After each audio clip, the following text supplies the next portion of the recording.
the very, very fundamental human resource we have at the hospital. He was part of the team that started renal services at our hospital right in 2017, and we are happy to have him as one of our presenters. We have another presenter who is Dr. Stella Malangahe, one of our hematologists and pioneers of bone marrow transplant, and she is also going to talk to us about the experiences of bone marrow. In 2023, we started our bone marrow transplant services at the Benjamin Mkapa Hospital. It was under the leadership of Dr. Stella Malangahe. We have other colleagues from Muhimbili, and the team will be led by Dr. Faraja Chiwanga, and the presentation will be made to us by Dr. Jacqueline Shaw, who will present to us about the Muhimbili experiences on renal transplant and renal replacement therapies.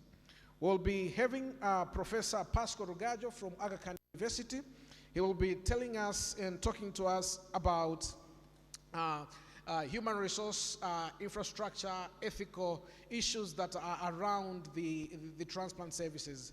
We are very happy to have him joining us virtually, and we'll be able to see right on our screen from Dar es Salaam. Because of an unprecedented event, he was not able to travel with us.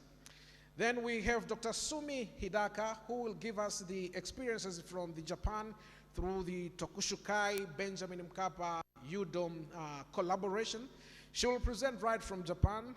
Due to unprecedented events, she was not able to travel. You all know that there are ongoing troubles with the air travelings because of Middle East crisis, and she was not able to get a ticket on time and be with us, and therefore she will also be presenting live from Japan. Yes, after those few presentations, we will also hear from the community awareness programs that Dr. Soka de Gracias has been leading. And also we will talk about the development and international development of a sickle cell program at MUHAS through Dr. Clara Chamba. So have a pleasure to hear from an Italian experience and Help 3 experience together with the BMWH collaboration from Dr. Fabio Giglio, who traveled all the way from Italy for this particular symposium. We'll be able to hear from Dr. Emanuela Ambrose.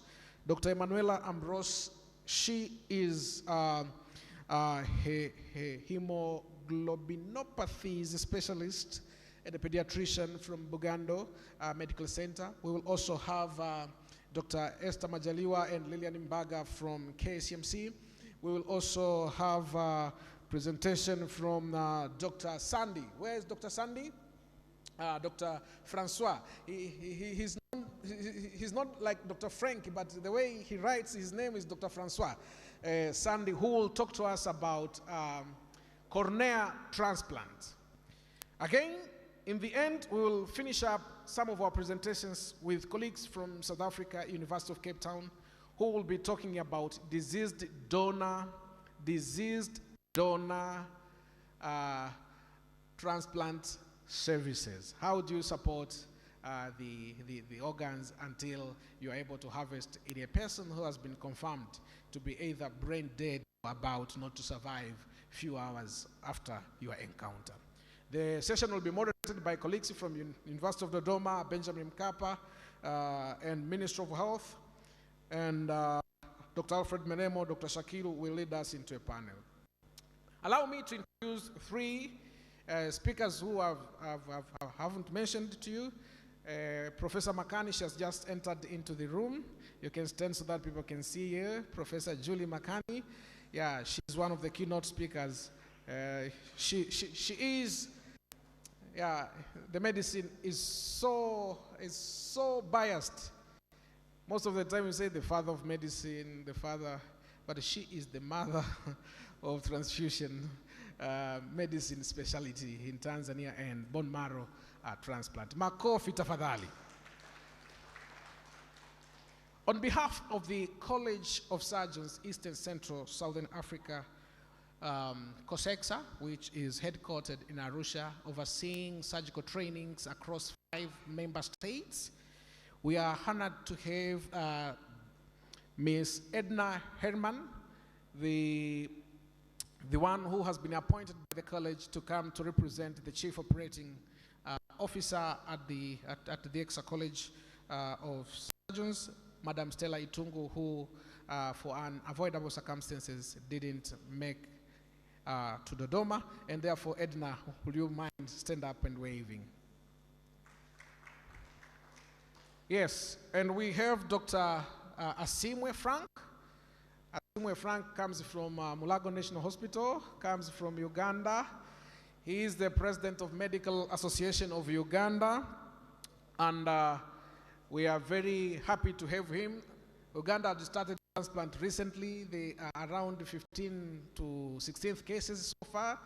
The numbers are increasing. Also setting up the Center of Excellence on bone marrow transplant, the same like we have here in Dodoma. So we thought it is important to have him with us. And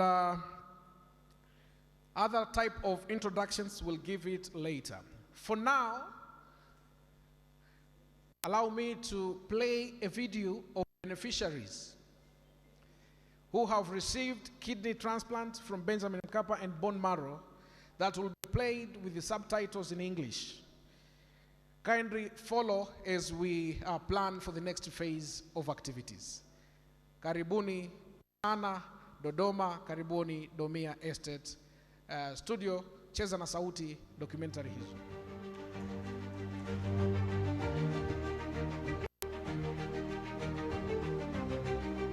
The Benjamin Mkapa Hospital, located at the very heart of nation's capital, Dodoma, has over the past 10 years of delivering medical services to citizens continued to make history, one written in golden ink with each passing day. This hospital represents the true definition of quality healthcare, staffed with over 100 medical specialists, alongside other professionals from various fields, carrying out their duties with the highest level of expertise. It has become a center of attraction, showcasing modern equipment and advanced technology used in providing treatment across the East and Central African region. Above all, this hospital has set international records, treating patients, an investment worth billions of shillings that has elevated its status as a trusted sanctuary for healthcare. The Benjamin Mkapa Hospital has significantly reduced the cost burden of treatments that have previously forced patients to seek care from abroad. For instance, the hospital has now become a hub for kidney transplants, bone marrow transplants, and other complex medical conditions. In 2016, the hospital introduced kidney care services through a dedicated nephrology clinic, and proudly reports having performed 55 kidney transplants since 2018, conducted by its own in-house specialists. A clear testament to its success in treatment is the follow-up on patients who have undergone kidney and bone marrow transplants, many of whom come from regions far beyond Dodoma. A journey of approximately 382 kilometers from Dodoma to Tabora was undertaken to visit some of these patients, and their health conditions were excellent. We meet Happy God Kenyuson, an employee of Alliance One Tobacco Company in Tabora region, who once suffered from kidney disease and later received treatment at the Benjamin Mkapa Hospital. Now living with renewed hope after a successful kidney transplant, he recounts the difficult journey he endured. Niseme chanzo cha tatizo langu la figo ilikuwa ni pressure, na hii iligundulika mnamo mwaka 2022 nikiwa mwajiriwa katika wilaya ya Kasulu, mkoa wa Kigoma. Siku moja niliamka nikiwa na marafiki zangu, tumekaa sehemu, nikasikia kwenda haja ndogo. nikasikia kwenda haja ndogo. Nilipokwenda haja ndogo nikapata mkojo wenye damu, nikawa nakojoa damu. Nilipokojoa damu nikapata mshtuko. Niliendelea kunywa maji mengi wakati huo. Nilipokunywa maji mengi, ile hali nikaendelea kwenda kukojoa, ile hali ikatoweka. Lakini kesho yake asubuhi nikaenda tena haja ndogo. Nilipoingia tena haja ndogo nikapata changamoto tena ya mkojo wenye damu, tena damu yenye mabonge. Nikashtuka, nikaamua kwenda hospitali nikiwa Kasulu. Nilipoeleza ile changamoto, wakanishauri niende kwenye vipimo. Nilipoenda kwenye vipimo, majibu yaliyotoka, madaktari wakaniambia kwamba figo zangu zilikuwa zimeshaanza kupata changamoto.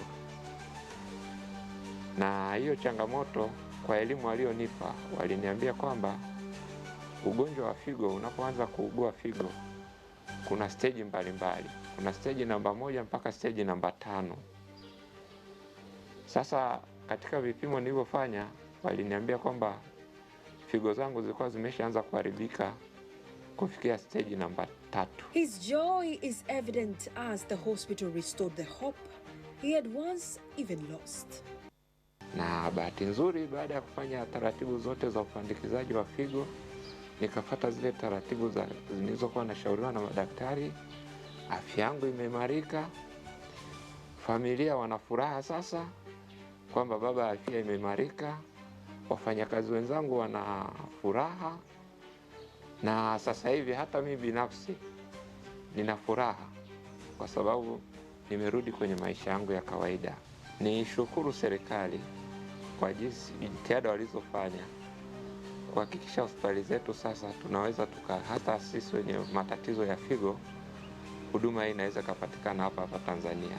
Step by step we proceed to Urambo District Council, where we meet Judas Samuel, a resident of Kasulu in Kigoma region, where the sun sets.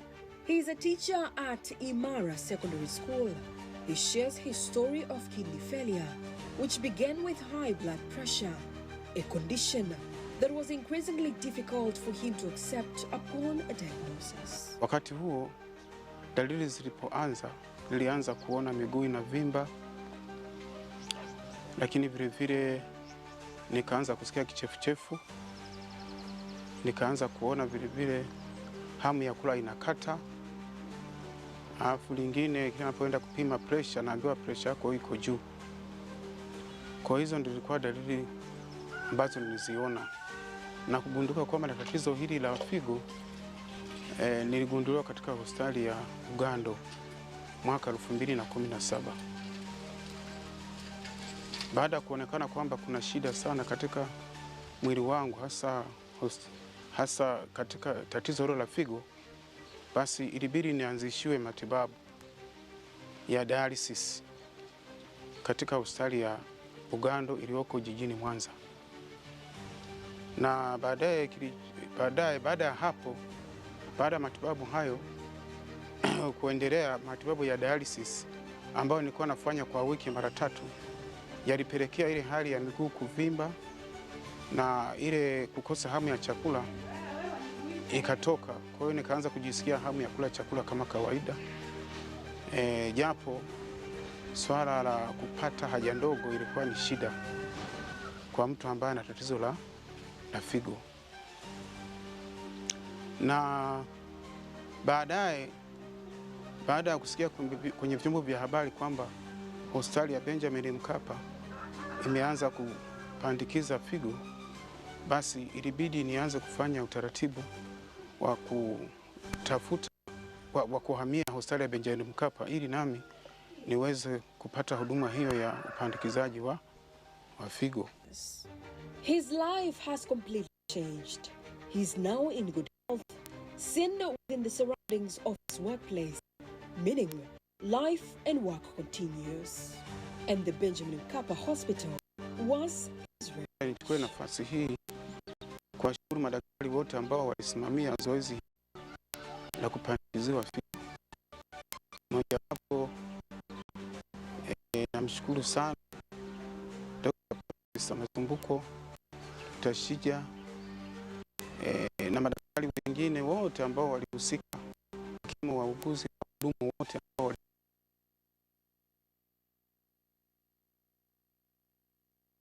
washukuru sana kwa kazi walioifanya.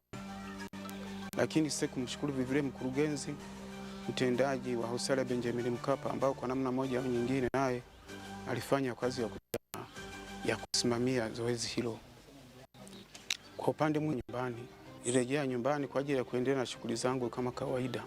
Kwa hiyo nashukuru kwamba kazi ya ufundishaji mpaka leo naifanya na naendelea nayo kama kawaida. These are just some of the 55 patients now enjoying improved health after kidney transplants, and in its continued efforts to save lives, both to Tanzanians and patients beyond borders. The Benjamin Mkapa Hospital continues to demonstrate excellence in specialized medical care. In 2023, as part of expanding access to high-quality healthcare services, the hospital introduced the bone marrow transplant services to children suffering from sickle cell diseases. What a major milestone! So far, the hospital proudly reports having performed 28 transplants on children, including one from the neighboring country of the Democratic Republic of Congo. This has been achieved at a cost of 1.9 billion Tanzanian shillings, saving approximately 1.3 billion shillings that would have been spent if treatment was sold abroad.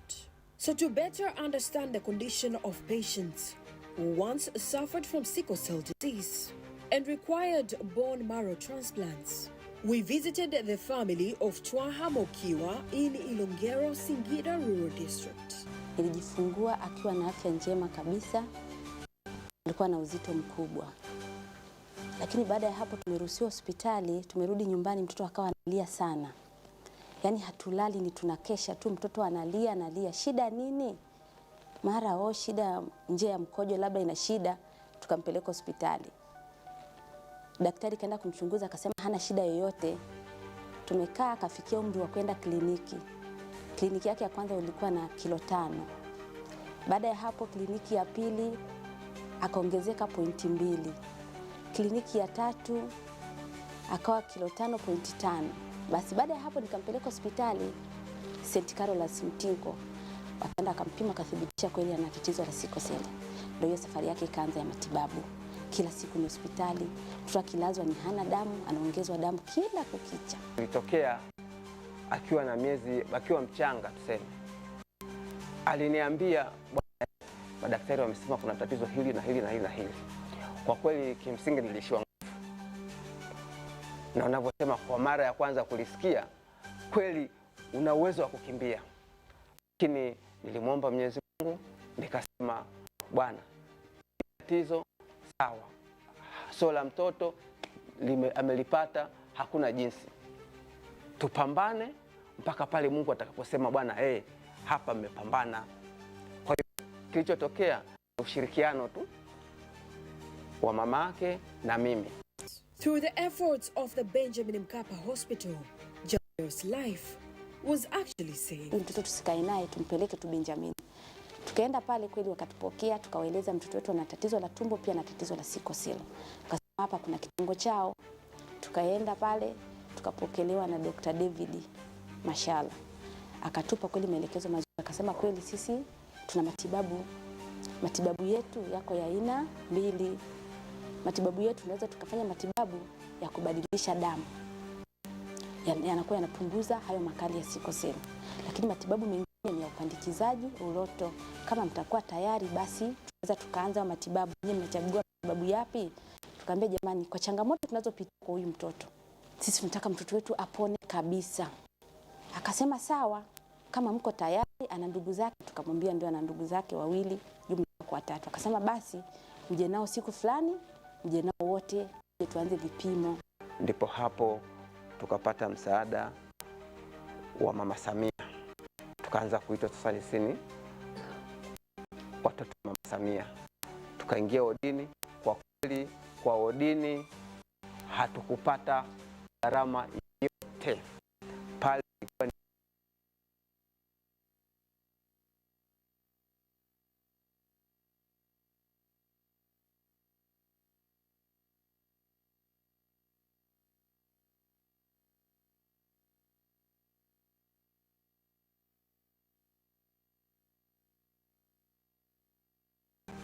waweze kusaidia, waweze kuchangia gharama hizi. Nimuombe Mama Samia, alichokitoa sisi tunashukuru, watoto wetu wamepona. Tunaomba kama kuna uwezekano atoe tena, ili na watoto wengine waweze kupona kama watoto wetu. Jabir himself admits that the illness had robbed him of happiness due to frequent episodes of severe fever. Na mimi nilipata huu ugonjwa wa sickle cell. Kuna changamoto nilizozipitia ambazo hizo changamoto zilinipelekea sana maumivu makali. Ikiwemo ya baadhi ya hizo changamoto ni maumivu ya kichwa. Yaani kichwa changu hichi kiliniuma. Yaani nilikuwa napata sana maumivu makali. Kikapelekea hapa hivi, hapa pakapasuka hapa hivi, paka yaani kama vile pana vichwa viwili. Kwa hiyo wanafunzi wangu wananicheka, lakini sikuwaza, niliwaambia tu mimi ndo nilivyoumbwa hivyo na kuendelea na shughuli zangu. Nilipata sana maumivu ya tumbo mpaka tumbo langu kupelekea kuvimba. Wanafunzi wanaendelea kunicheka, naambia ndo nimeumbwa hivyo, mtaamuaje sasa? Niliendelea sana kupata homa za mara kwa mara. Mara leo naamka naumwa hichi, kesho naumwa hichi, na siku nyingine naumwa hichi. Na nilikuwa na upungufu wa damu. Niliongezewa damu mara kwa mara. Nikienda hospitali naambiwa nina damu 2, naongezewa damu. Nikienda naambiwa nina 4, naongezewa. Baada ya kufanyiwa haya matibabu, yaani sasa hivi najisikia vizuri, siumwi tena, sijui tumbo kuuma, sijui kichwa, sijui viungo vya mwili kuuma, sijui macho kuwa ya njano. Tangu nimefanyiwa matibabu sijapata hiyo crisis ya shida yoyote. Mimi binafsi napenda kutoa nafasi ya kipekee kumshukuru Mwenyezi Mungu, na pia napenda kutoa nafasi hii kumshukuru Rais wetu wa Jamhuri ya Muungano wa Tanzania kwa kutoa msaada kwa ugonjwa huu, na pia napenda kuwashukuru madaktari wangu walionisaidia pamoja na jopo zima la madaktari, na pia napenda kuwashukuru wazazi wangu kwa kutonikatia tamaa, na mwisho kabisa napenda kumshukuru shujaa wangu kwa kunisaidia. The family now celebrates his life every single day as he continues with daily activities at home and has returned back to school. Jabir's sister Murahat Jabir, who donated bone marrow to him, is among those most joyful. Her family even refers to her as Jabir's hero. Basi wakawa wamenitolea huo uroto, nikalala, baadaye nikaja kuamka, nikamkuta mama. Nikawa nimefurahi. Basi mpaka sasa hivi naona kangu anaendelea vizuri. Kwa hiyo namshukuru Mungu. The painful cries of a child suffering from sickle cell disease were also heard in the home of Jackson Mkuyo in Oysterbed Street, Urambo, Tabora region, where his parents struggled tirelessly to find a solution to save their child's life after he was diagnosed with the condition. Alianza kuumwa baada ya kuzaliwa, akakaa kama wiki moja, akaanza kupata homa. Baada ya kwenda hospitali ya wilaya, wakasema huyu mtoto kwa dalili tunazoziona ana ugonjwa wa selimundu. Kwa dalili tunazoziona, alianza kugundua baada ya kumzaa, akawa na manjano, afya yake ikawa sio nzuri, mara anavimba vidole.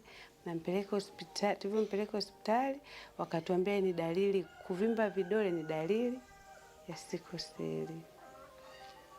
Basi tulimpofanyia vipimo ikadhibitisha kweli ana sickle cell. Tukaanza kuhangaika na tiba, mara mnyoshe hivi, mara hivi. Mimi kama mama nikawa yaani sijisikii vizuri, nakosa raha, hata kama kwenda labda kwenye vikoba, sio vikundi gani, hata kama ukiwa huko mawazo yote nyumbani kwa mtoto, sijui nitamkutaje. Kwa sababu hizo kamwacha mzima kabisa, ukatoka kama saa moja au masaa mawili, kurudi mtoto kachemka, yani wakubeba kupeleka hospitali. Kwa hata ukiwa mbali na mtoto, mawazo yote yanakuwa nyumbani kwa mtoto. Jackson's mother recalls the distressing experience of being misled while searching for the treatment for their child. Tuliingia kwenye gharama kubwa sana. Mwingine anakuambia fanya hivi, mimi natibu kabisa. kienyeji, leta tu 500,000, leta tu 300,000, leta 200,000. Wakati mwingine mimi hata kama ninakaa akiba simwambie hata mume wangu, natoa. Kuna kipindi, kuna kaka mmoja wa Mwanza, kuna mtu aliniunganisha naye, akaniambia leta 200,000, nitakupa dawa. Nikambembeleza, akasema 150,000. Kuna mtu atakuletea dawa, huwezi amini. Aliniletea tomato paste imechanganywa na koka na maziwa kwa 150,000. Kwa kweli nilishindwa hadi kumwambia mume wangu kama nimezulumiwa hiyo, yani nimetoa hiyo hela ndio nilicholetewa hiki. Mpe tu, mtoto anapona kabisa. Maana tunaingia dawa za kienyeji, haulali, yani mtoto akianza ku. They openly acknowledge that without Benjamin Mkapa Hospital, Jackson's life would not have been saved. Kwa kweli huduma za Benjamin Mkapa ni nzuri. Ni nzuri. Kwa sababu nimefika pale Benjamin wanatudumia vizuri. Kwa sababu ukifika tu pale mapokezi, huyu ni wa wapi? Anaenda na idara ya damu. Kwa hiyo ukifika pale tu wale wafanyakazi wanakuchukua, wanakuandikishia haraka unaenda. Kwa hiyo wanajali sana wagonjwa wao kwa kweli. Kwa hiyo huduma zao ni nzuri. Mimi na washukuru uongozi wa hiyo hospitali kwa hili jambo alilomfanyia mwanangu. Yaani nashukuru sana uongozi wote, kwa sababu tulivyopewa yale matamanio kwamba mtoto atapona. Tulikuwa tunaisubiria sana hiyo siku kwa hamu. Tunapiga simu. Wakati mwingine hawapokei, lakini baada ya muda wanakupigia wao. Tumekuta msiko, unasemaje mama Jackie?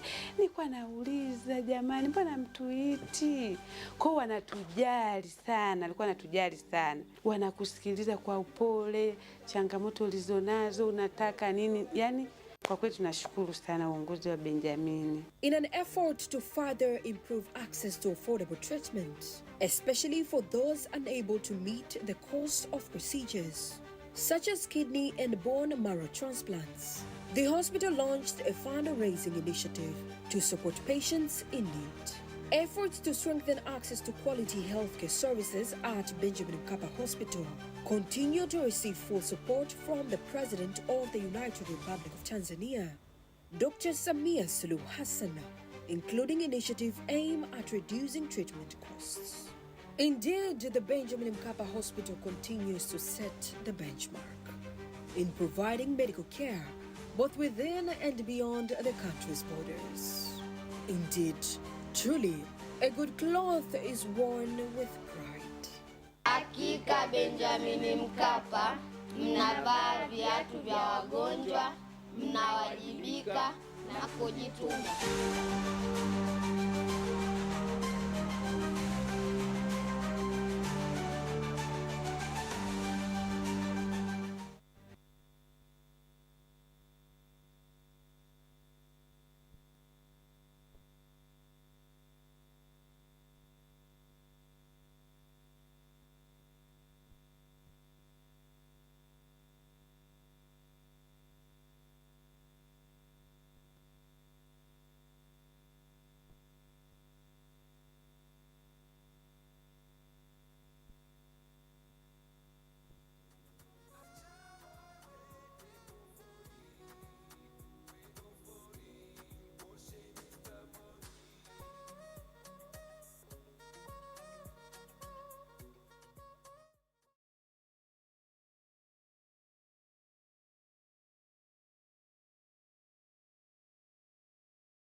Dodoma has over the past 10 years of delivering medical services to citizens continued to make history, one written in golden ink with each passing day.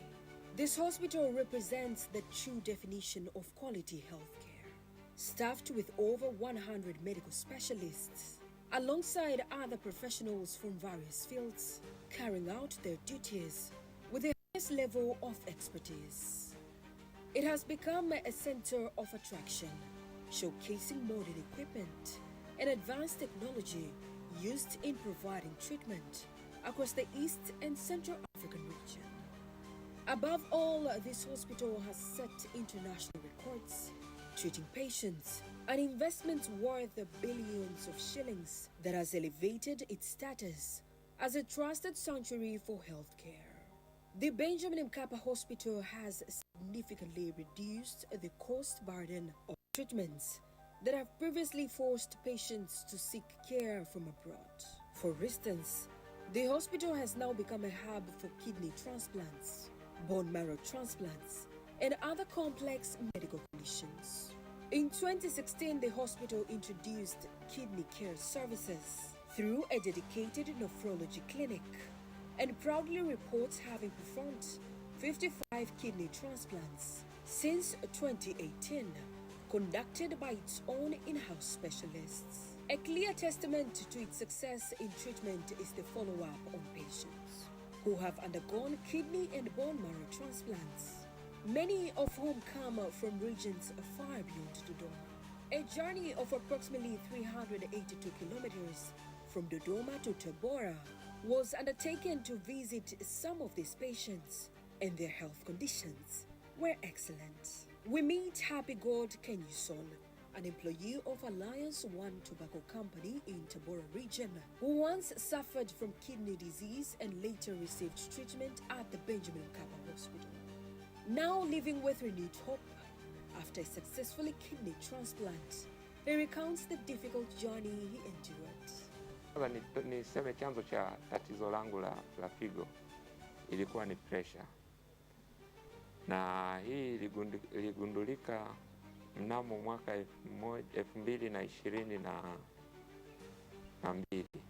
nikiwa mwajiriwa katika wilaya ya Kasulu, mkoa wa Kigoma. Siku moja niliamka nikiwa na marafiki zangu, tumekaa sehemu, nikasikia kwenda haja ndogo. Nilipokwenda haja ndogo nikapata mkojo wenye damu, nikawa nakojoa damu. Nilipokojoa damu nikapata mshtuko. Niliendelea kunywa maji mengi wakati huo. Nilipokunywa maji mengi, ile hali nikaendelea kwenda kukojoa, ile hali ikatoweka. Lakini kesho yake asubuhi nikaenda tena haja ndogo. Nilipoingia tena haja ndogo nikapata changamoto tena ya mkojo wenye damu, tena damu yenye mabonge. Nikashtuka, nikaamua kwenda hospitali nikiwa Kasulu. Nilipoeleza ile changamoto, wakanishauri niende kwenye vipimo. Nilipoenda kwenye vipimo, majibu yaliyotoka, madaktari wakaniambia kwamba figo zangu zilikuwa zimeshaanza kupata changamoto. Na hiyo changamoto, kwa elimu walionipa, waliniambia kwamba ugonjwa wa figo, unapoanza kuugua figo, kuna stage mbalimbali. Kuna stage namba 1 mpaka stage namba 5.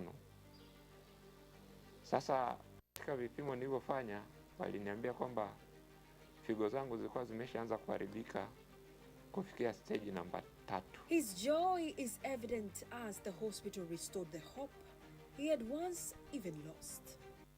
Na bahati nzuri, baada ya kufanya taratibu zote za upandikizaji wa figo, nikafuata zile taratibu zilizokuwa nashauriwa na madaktari.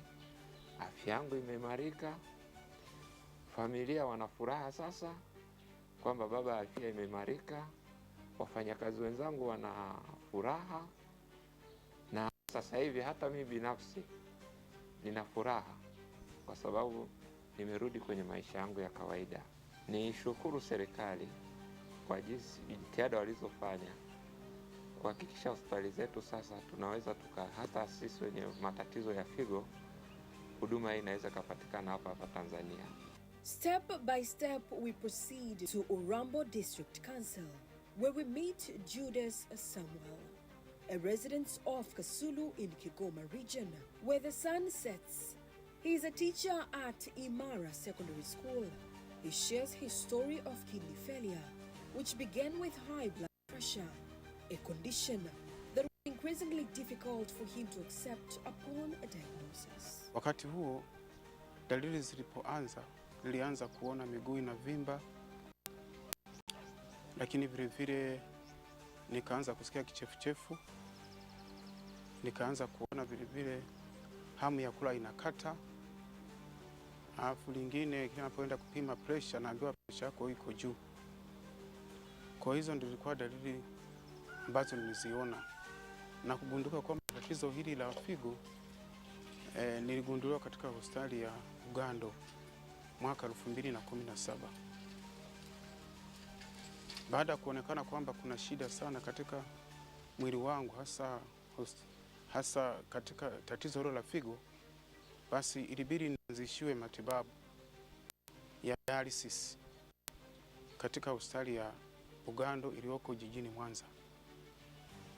Na baada ya hapo, baada ya matibabu hayo kuendelea matibabu ya dialysis ambayo nilikuwa nafanya kwa wiki mara 3, yalipelekea ile hali ya miguu kuvimba na ile kukosa hamu ya chakula ikatoka. Kwa hiyo nikaanza kujisikia hamu ya kula chakula kama kawaida. Japo swala la kupata haja ndogo ilikuwa ni shida kwa mtu ambaye ana tatizo la figo. Na baada ya kusikia kwenye vyombo vya habari kwamba mitambo, asante sana wale ambao tumeiona makala hii yote kwa urefu wake. Tafadhali tupige makofi mengi sana kwa hospitali ya Benjamin Mkapa. Makofi hayatoshi, tuongeze, tupige makofi mengi kabisa. Hakika Benjamin Mkapa ina vitu vya kujivunia. Wakati huu sasa ni wakati wa mgeni rasmi kuingia. Niombe wale ambao wako njiani pale mlangoni, basi watusaidie, Aishas mtusaidie kuondoa hapo ili waingie ndani. Mgeni rasmi muda si mrefu tunatarajia kumpokea. Baada ya mgeni rasmi kumpokea, zitaendelea itifaki zile za mgeni rasmi, utambulisho, taarifa pamoja na hotuba yake.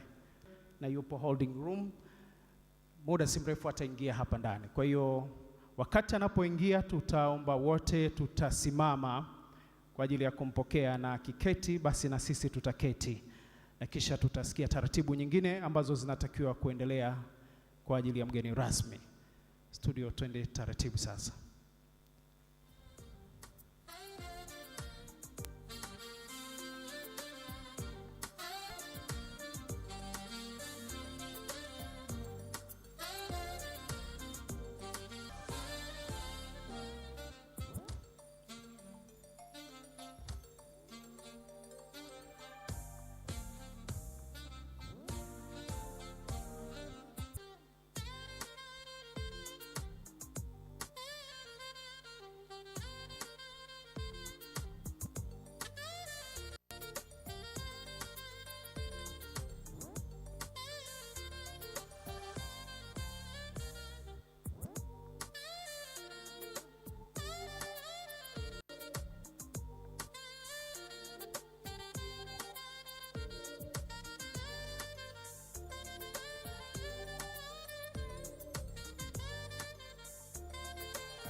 Niwaombe sasa tusimame wote tumpokee mgeni rasmi wakati anapoingia. Simame wote wakati mgeni rasmi. Karibisha sasa Dr. Mugisha Koronko ambaye ndio mwenyekiti wa kamati ya maandalizi haya yote kuendelea na utaratibu uliokusudiwa. Karibu Dr. Mugisha. Mabibi na mabwana, wataalamu mbalimbali na washiriki wa kongamano hili, habarini za asubuhi. Katika mila na desturi za kijeshi, unaposalimiwa na haujibu, mara zote wewe hutambuliwa kama adui. Kwa wale wote ambao hawajajibu ni maadui zetu na hawafai kuwa hapa. Hivyo nitarejea nione kama wanapata nafasi ya pili ya kujirekebisha. Habarini za asubuhi. Yeah. So we are friends and I'm very happy to stand before you on behalf of the entire organizing committee of this one and the very only, or the first one, the international, the organ transplant symposium in our country.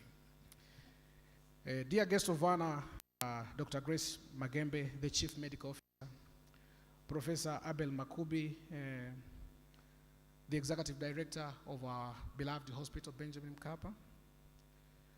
I understand Dr. Faraja might not be in the room, but on behalf, oh, she's in the room, okay. The executive, on behalf of the Executive Director from Muhimbili National Hospital, she is the representative of Dr. Delilah Kimambo.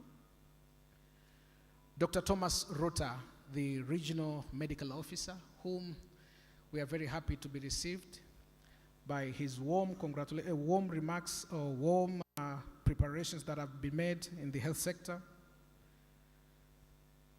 Professor Razak, on behalf of the DVC, on behalf of the Vice Chancellor of the University of Dodoma, he is the DVC ARC, Academic and Research.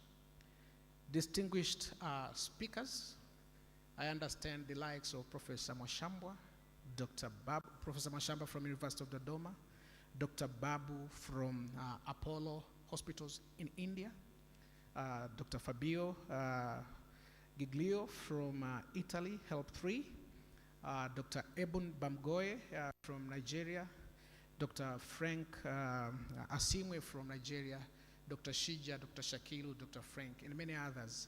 I would like to also take this opportunity to welcome other regular delegates who are not speakers, but they are most important people to listen to our talks, to contribute to our discussions, and to ask questions, pose some challenges that we need all to brainstorm. Jamhuri ya Muungano wa Tanzania, watu wote hao. Yeah, this yes, who is being presented by Dr. Juliet and many others. We prepared this conference, this symposium, particularly on organ transplant, because we have grown to that level whereby we can tell our stories to the entire world about what we do in our country, in our hospitals.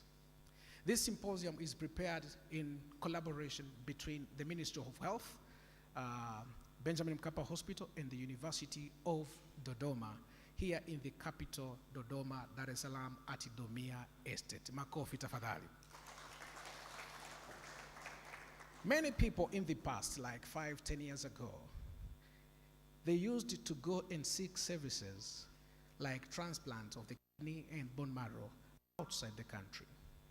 And those few experts who were interested, they had to go for a conference outside of the country just to feature in some of the experiences.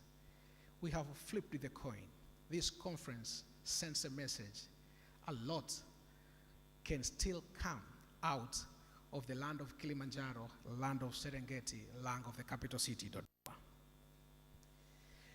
We put a very strategic theme to discuss the first organ transplant symposium. And we said it will be the roadmap for organ transplant services in Tanzania. The theme suits so well with what we are, what we introduce as ourselves, and what we deserve as a nation because of the investment that has been put in place through the other colleagues. After having said so, I would like to inform you that this conference is officiated, is organized, and we will have discussions from different parts. We have some speakers who will be presenting from abroad through virtual, from South Africa, from Japan, and from Aga Khan University, Dar es Salaam. For reasons that are beyond our reach, they will be here, and I want them to be recognized. Makofi tafadhali. Without further ado, allow me now to call Professor Abel Makubi. Before Professor Makubi, allow me to call Professor Razak from University of Dodoma to give the university remarks. And after that, I will let you know the next slot. You are welcome.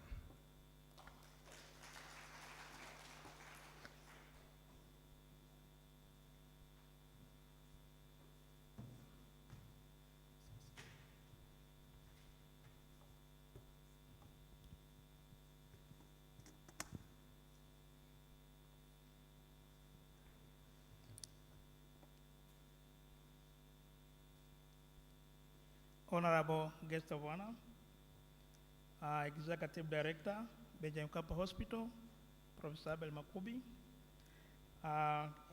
distinguished guests, keynote speakers from within and outside the country, colleagues, health professionals, researchers, students, I believe some students are here, and the friends, good morning.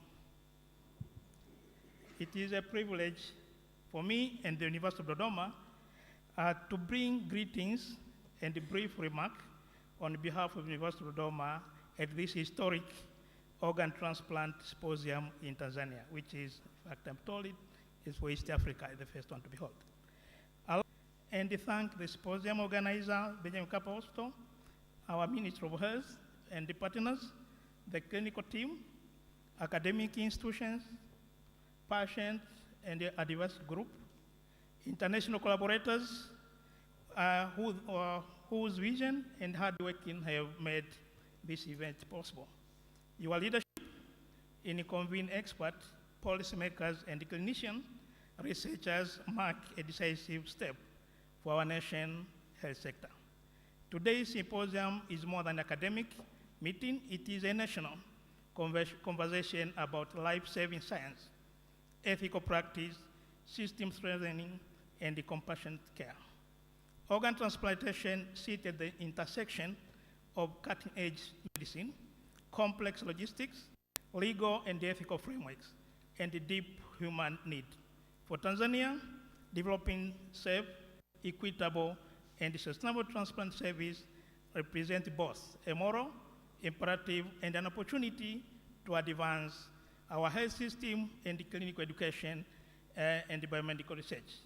At UDOM, we recognize three interdependent domains that must advance together if transplantation is to become a realistic, sustainable option for Tanzania. First, capacity building. Transplantation demands a multidisciplinary teams from surgeon to critical care professionals, but also it requires huge infrastructure, care, etc. Building this capacity entails investment in training and in service education. UDOM is ready, and you are already working to partner with our colleagues in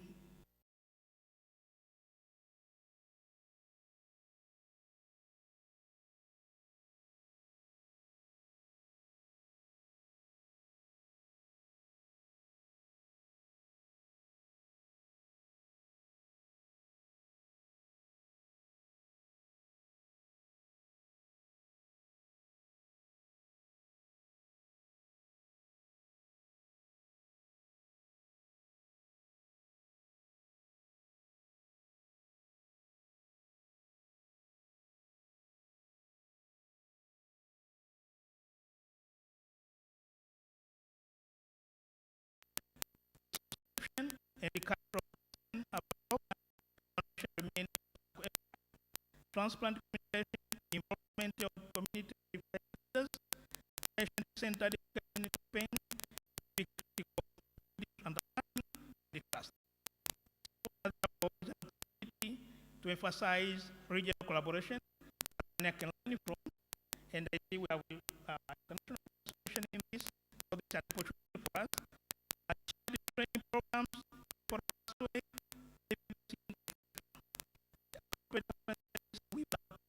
each country prepare the way.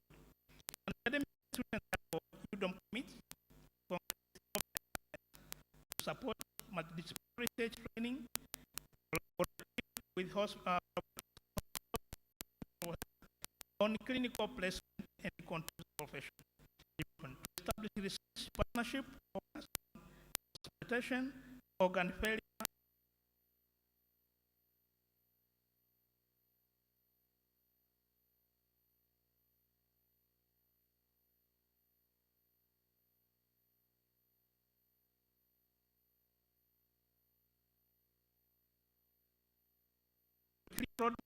with define different role for universities, hospitals, and society. This improve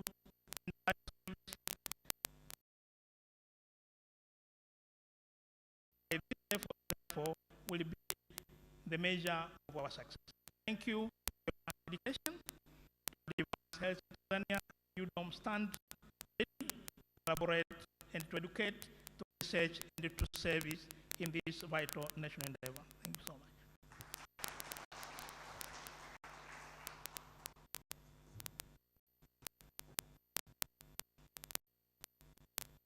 Mheshimiwa mgeni rasmi, orodha ya wengi kuhusu wawakilishi kutoka hospitali ya Moi. Wasimamizi Orthopedic Institute representative yuko Dr. Mcharo. Naomba niwaambie wawakilishi kutoka hospitali ya Bugando walioko hapa. Naomba niwatambulishe wawakilishi kutoka hospitali ya KMC walioko hapa.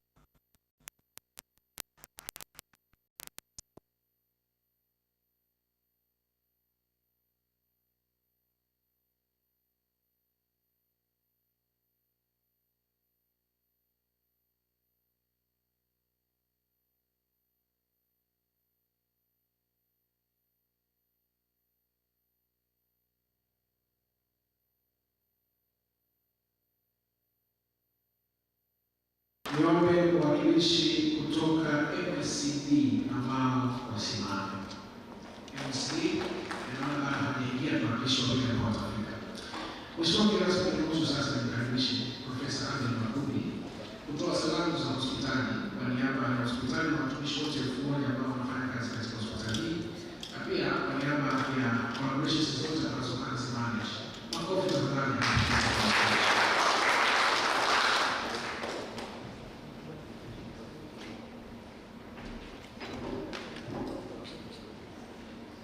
Thank you very much, Dr. Mugisha. Before I proceed, I would also like to introduce to you our guest of honor. This is Dr. Blessing Adem, Chief Medical Officer. Dr. Blessing Adem, guest of honor, Chief Medical Officer.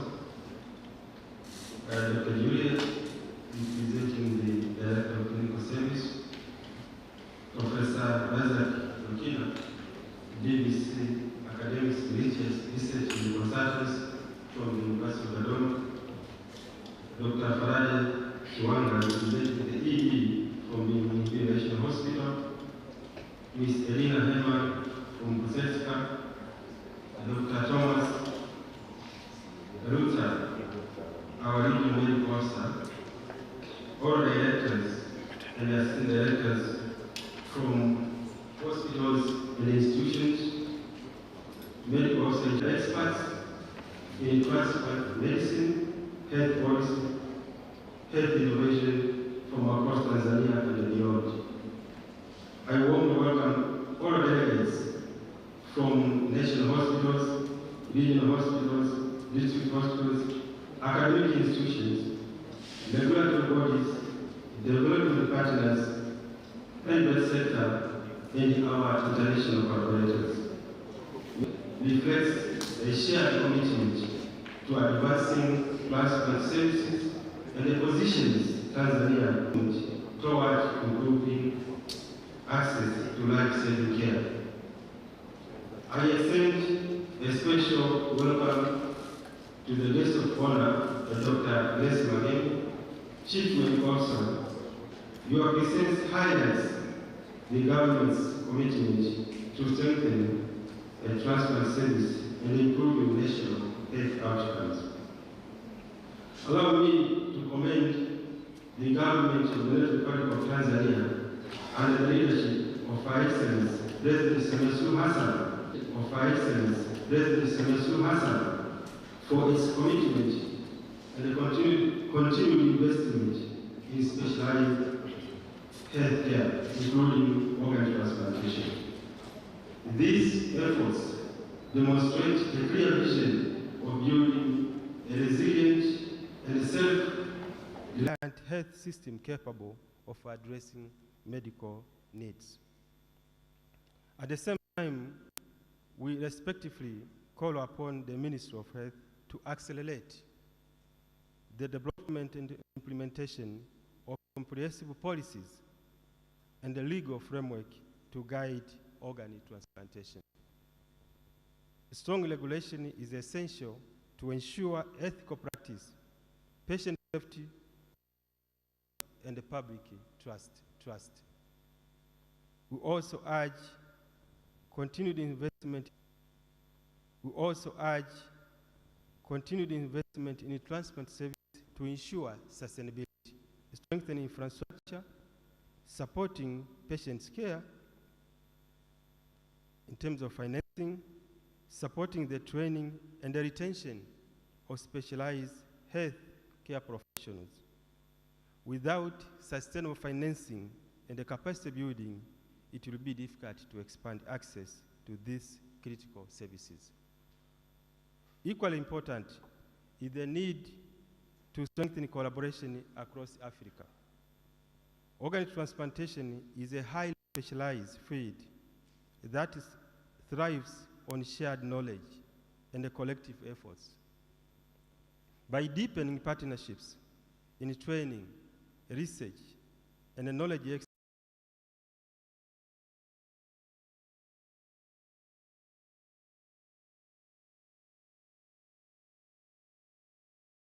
program within our region. Ladies and gentlemen, this symposium comes at a critical time.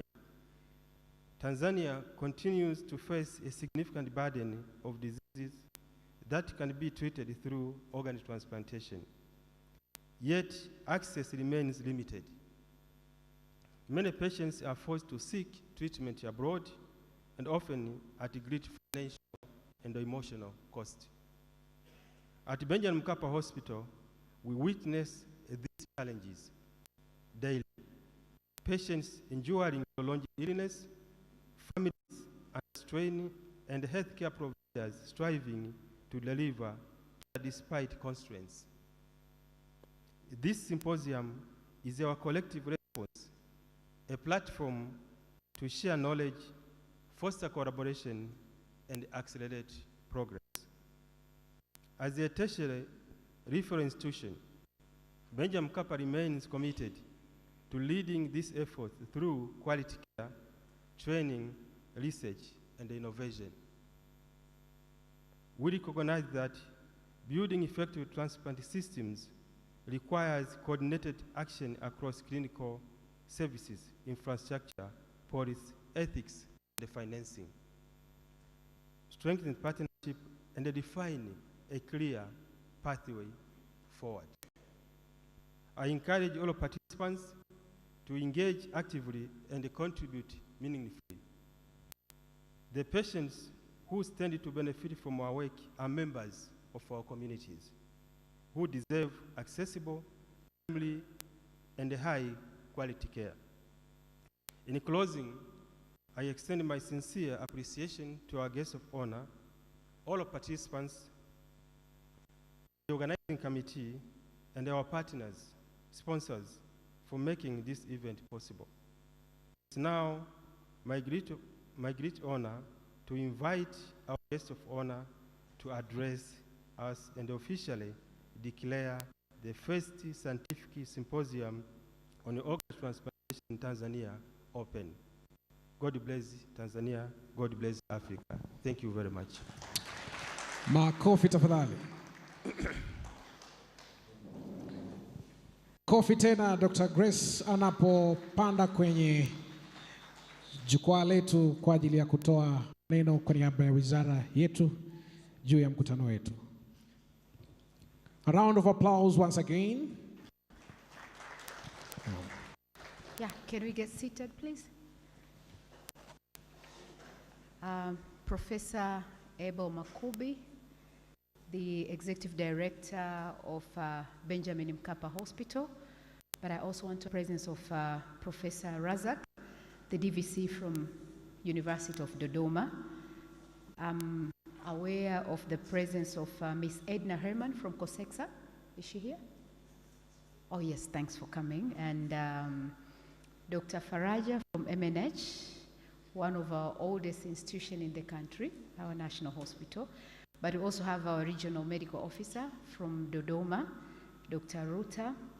I acknowledge all the directors from Benjamin Mkapa, but also other institutions that are present here. Our own teacher, Professor Jul Makani, are you here? She's here. She may revoke my certificate if I don't recognize her. Yeah, so I have to be very careful on that. But I'm Dr. Magdalena Limo, is she here? One of our hematologists, a very old one. And I'm very delighted to learn that delegates from various parts of this world, could you please stand up? In an African culture, once you have a visitor coming outside your territory, you have to recognize them, so that next time they come again.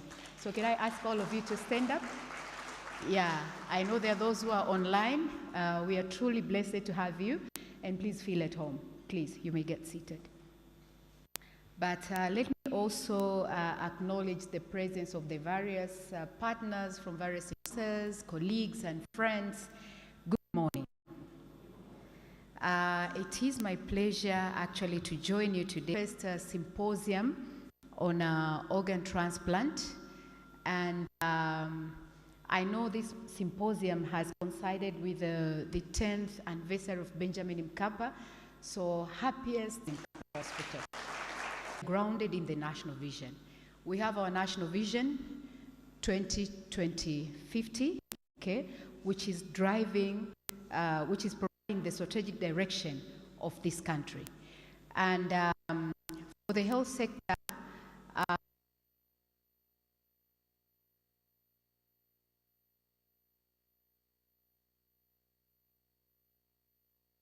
also improving accessibility, but also improving affordability.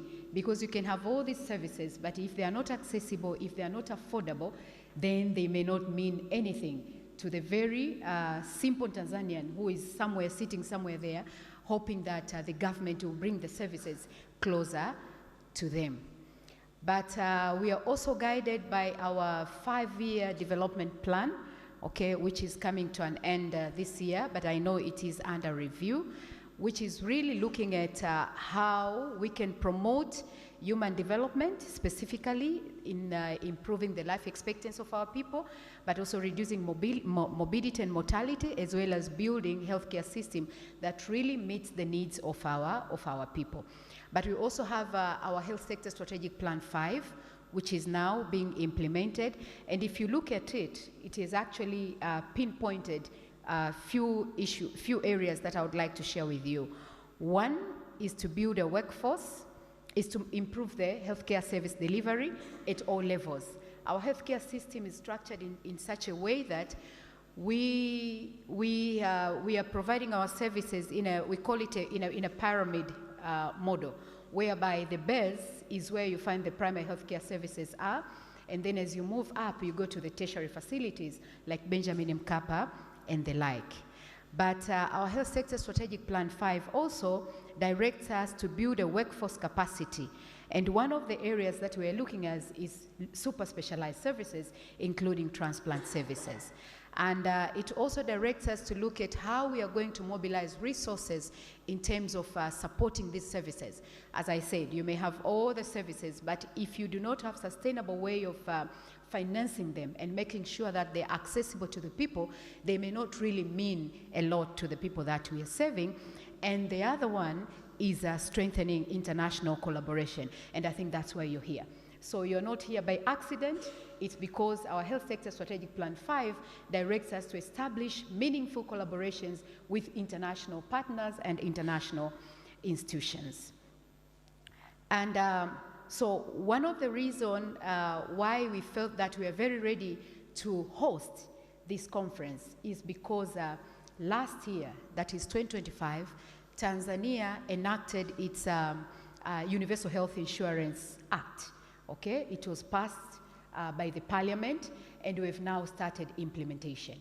And as we may all understand, when you're talking about universal health insurance or coverage in that context, you're trying to address three important things. One is the quality of health services. And two is affordability of the services that you're providing. And three is accessibility. So we thought, as a country, this is the way to go. Yes, we are improving our services, but we must address them in a very holistic approach. And the only way you can achieve that is having the universal health insurance being implemented. So with the health insurance, let me take this opportunity once again to really commend and appreciate the political willingness of our government. And in this case, I would really want to mention one person who has really been behind this. And this is none other than our President, Her Excellency Dr. Samia Suluhu Hassan, the President of the United Republic of Tanzania. I know in most African countries, when you talk of UHI, it's not an easy agenda, yeah, because it looks at resources, it looks at so many other things. So it wasn't an easy agenda for her to push it forward. I remember we started this back in 2004, I think. We started with Community Health Insurance Fund, and then we had the National Health Insurance Fund, and then we had the private health insurance funds. But that bold decision to make it a national agenda, a national priority, a national agenda that will include everyone, regardless of their socioeconomic status. You know, it was like going back and forth, because everyone would look at it and they'll go back and say, like, where do we get the resources? And I think this is also your experience in your various African countries. But this time around, Her Excellency said, no, we can't keep on pushing this agenda back and forth. We have to take bold steps, bold decisions, and make it a national agenda, and actually look for resources on how we are going to finance the health sector. So I'm very glad to say that this conference is coming very timely when the government of Tanzania is really pushing the universal health insurance agenda forward. And out of the services that will be covered, you know, with this, with the UHI agenda, is some of these super specialized services, including transplant services. As you may all understand, these are services that are very expensive. They are very expensive by its nature because they really need a lot of inputs to be accommodated, you know, ranging from human resources, but commodities, you know, aftercare services, etc., etc. They introduce these services, but at the end of the day, you may not be really able to make the services reach the people that are really in need of such services. And so what I want to say that as we expand transplant services in Tanzania, we thought it was very important for us also to plan how we are going to finance them. And as I just said, the Universal Health Insurance Framework is really the architecture within the transplant procedure, and we are sure that by embracing universal health insurance, we're able to, you know, increase accessibility, but also roll out these services in the entire country. Today we are here talking about Benjamin Mkapa, but I know there are so many other national institutions that are in the pipeline to increase the scope of transplant services. You know, not only on bone marrow and renal, but also going all the way to liver transplant, cardiac transplant, and other transplants, as you may all know. So Again, I remember when we took this agenda of it's a huge political agenda. So the first thing she asked us was like, so how are you going to sustain this?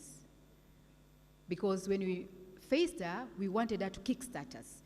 And I'm very proud that for the last 5 years, she's been giving us actually enough financial support, especially to support the underprivileged communities, okay? So we said we had to give her a plan, okay? So you need this, okay? So we said we had to give her a plan, okay? So you need to kickstart us, but this is how we to scale up these services, and this is how we are planning to sustain these services. So she was like, okay, I think this is a good investment, okay? But we are also, and I think this is what I want to challenge my colleagues here. When you are training in medical school, we only train on how we should provide our services, our patient first, you know, nothing else. Money is none of your concern. But I think this time around we've been challenged. When you plan for any service, you should also be planning how you're going to finance that service and how you're going to sustain that service. And what benefit is the service that you're introducing going to bring, you know, to the economy of the country. So what we did was actually to convince her, like you see, Madam President, when these services, first, the numbers that are going to benefit from the services are going to increase. Because if you only focus on sending them to abroad, the numbers will definitely be fewer because the cost will be high. So the numbers will be increased. But also, this is going to be a motivation to our healthcare professionals in the country, because some of them have trained, did train outside the country.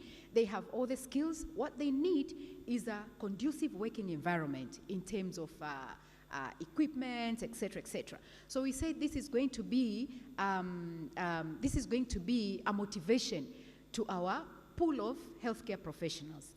But again, this is going to reduce the spending that the government is undergoing currently in terms of forex, you know, sending these patients outside the country. And whatever saving you're going to do, Madam President, you can direct that saving to other productive sectors. Okay? And she was like, okay, so what else? We said, yes. What else is that Tanzania is very strategically positioned in terms of how it can be accessible by other countries within the region, talking of East Africa region, but also talking of the region, okay? So if we have these services, it is likely that, you know, most of the patients actually will be coming to Tanzania. And remember, Benjamin Mkapa is one of the center of excellences within the East African region in transplant, but also we have Mloganzila Muhimbili in dental and oral health, okay? But also we have I think again in Mloganzila in cardiac services. So we were like, Madam President, what we are trying to tell you is coming to complement what already exists, okay? The fact that we have identified ourselves as a center of excellence in so many areas, we think by so far we've been able to transplant, you know, around 146 cases. So within a span of 5-6 years, a lot has been achieved. And this should actually give all our international partners a confidence that as a country, with our institutions, we are really, so with your partnership, with your support, I can see Tanzania making huge progress in this area. As a Minister of Health, okay, we have our strategic priorities in terms of advanced care. One of them is to strengthen infrastructure. So in order to elevate these tertiary facilities to really focus on super specialization, we said no. We have to make sure that, you know, some of those services, especially specialized services, which were being done by them, somehow we have to find a way on how we are going to take them somewhere else, okay? So that these tertiary institutions can focus on super specialization, including transplantation. And this is why, actually, as a country, within a span of like 7 years, we have sub-national hospitals. We call them regional referral hospitals. I'm trying to avoid regional because I know globally it may mean something else. It may translate to something else. So these are sub-national hospitals. So we've strengthened them to make sure that, specialized services can be accommodated at that level to give these tertiary facilities a room now to focus on super specialized services. So that has been done. But the other thing that we've done is to make sure that we build and retain our specialized workforce. As I'm speaking right now, we have created a pool of super specialized professionals in various cadres or in various skills. And we have what we call the Samia Scholarship Award Program, okay? This is a program that was started by Her Excellence, and actually it is being financed by her. So we've taken our specialists in different parts of the world because, we truly acknowledge that there are countries that have made huge advancement than us. So we thought it's very important for us to expose our human resource, to those countries. And we are doing this in what we call a set, because we believe for a transplant to be done successfully, you do not only look at a doctor. You need a competent nurse, you need a transplant, technician, technologist, and all those. So we are now training our professionals in a set, okay? So looking at a specific specialization, you train all those skills that are required for a successful procedure to be done. So that is being done, and it is being funded by the government of Tanzania. And the other thing is to establish a robust legal and ethical framework. You cannot have these services if you have not established a proper legislation procedure, because anything can happen. These are services that are provided, anything can happen. So we thought it's also very important, and as I'm speaking to you, we've started this process, and I think by September this year, this will be coming to an end, because all these services will be hosted in what we call our National Health Service. That is going to be the umbrella act, which is going to host or to embrace all these services, including transplant services. But the other thing is financing of transplant services, as I said, and I wouldn't want to go back to this. The best way we thought as a country is to come up with a universal health insurance fund, but also within that, there's a specific fund that will be allocated for non-communicable diseases, which are now a big issue, not only in Tanzania, but also globally. And that is the funding that will take care of these super specialized services, including the transplant services that we are talking about. But for all this to be successful, definitely you need to factor in research and innovation, but as well as data systems. So this will be, part of it. And that's why universities like UDOM are here, because we acknowledge and recognize their competence in terms of research, but also our National Institute of Medical Research, they are also here, okay? So we are not only looking at service delivery, but we are looking at service delivery in collaboration with training, as well as research and innovation. And the sixth one is partnership. And I would really say that the partnership part of it, that's what has brought us in this conference. So at this point, I truly want to acknowledge our colleagues, the Tokushuka. Share one thing, I think Professor Makani is here. Sickle cell, share one thing, I think Professor Makani is here. Sickle cell disease. This is one of the diseases that a few years back, if you had sickle cell, that was equal to a death penalty. That was the meaning. But I'm glad to say that with our international collaborators and people like Professor Julie Makani, we said, no, this has to come to an end. So now bone marrow transplant is being done in this country. And when I look at people like her, I feel very proud of her. I don't know what is going through her mind, where she has taken this program, but through the sickle cell program, we've now embarked on rare diseases, other rare diseases. Actually, sickle cell is also classified as a rare disease. okay? But we have other diseases such as hemophilia, etc., etc. So now we've also embarked on other rare diseases. I believe the very same baby steps that we took to bring sickle cell to that level, we're going to take the same steps to make sure that, all other diseases are also given the priority that they deserve, okay? Because you call a certain disease a rare disease if it has not knocked on your door. But if it has knocked on your door, if it's your child, if it's your beloved one in the family, and they have that disease, and there's nothing you can do, it moves from being rare and it becomes 100%. Because any life lost is 100%. You cannot say that because there are just a handful of them, maybe there are just 5 of them. Those are human beings. Those are lives that you're talking about. So this symposium is just another milestone to showcase that as a government, as a country, we are taking everything seriously, and I'm happy to see you, Professor Julie Makani here. I'm sure in the course of this meeting, you really have to share a lot in terms of what, as a country, we've made, the steps that we've made, but also what is our vision in terms of combating these rare diseases, but also supporting our people that are always facing these challenges in the country. So, what is my message to our international partners who are here physically, but those who are also following us virtually? One thing that I would really ask from all of you is a genuine partnership. I'm here to assure you and to reiterate our commitment as a government. So we are looking at partnership in terms of training our people. We are looking at partnership in terms of sharing the protocols that you have in your various countries.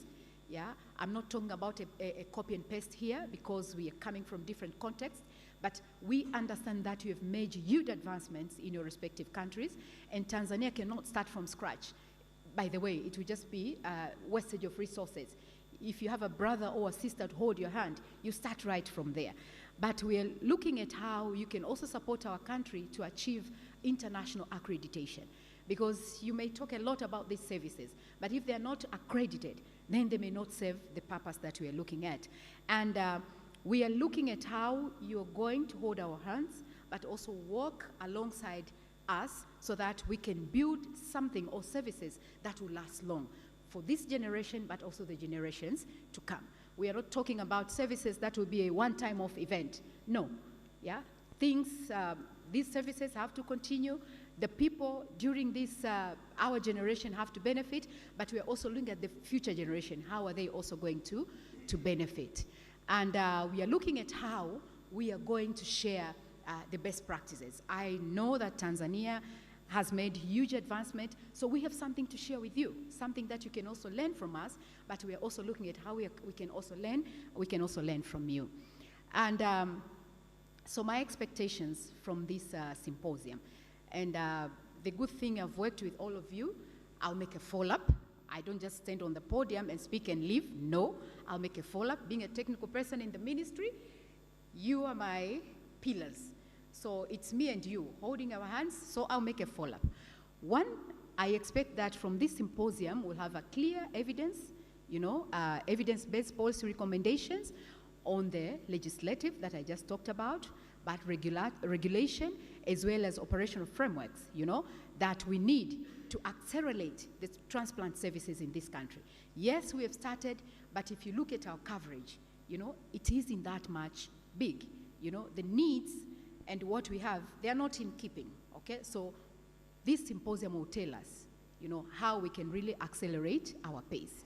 But also a roadmap for human resource development, to support these services, okay? Especially the super specialized services that I've been talking about, okay? And how we can support our institutions, our training institutions, and how we can forge meaningful collaborations between our institutions within the country with other institutions outside the country.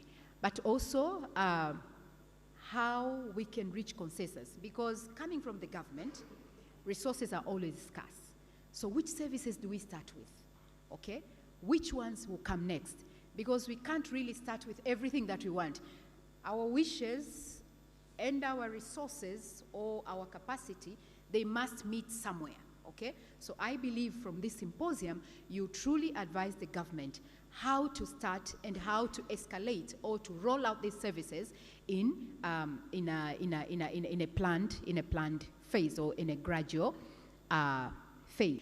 But I'm also looking at yes, we already have our universal health insurance scheme, which has started, but probably out of this symposium, more ideas could come up. How can this scheme really support these services? So if there are those good ideas, please. I'm also looking at how you tell us how we are going to strengthen these collaborations that we have started, okay? Because I know all partners are not here by accident. And it's in our best interest to see how best we can strengthen these collaborations and how we can take them to the next step. And as I said, there must be an accountability mechanism on how the Ministry of Health, in terms of the government, is going to track all the commitments that will be done today. I wouldn't want us to come here next time, I don't know whether here or in the first one to grace the event, yeah, on behalf of the government, but also I want to tell you that this is not just a symposium, but it's an historical event in terms of restoring hope to our people. You know, some of these conditions to our people, they mean a death penalty.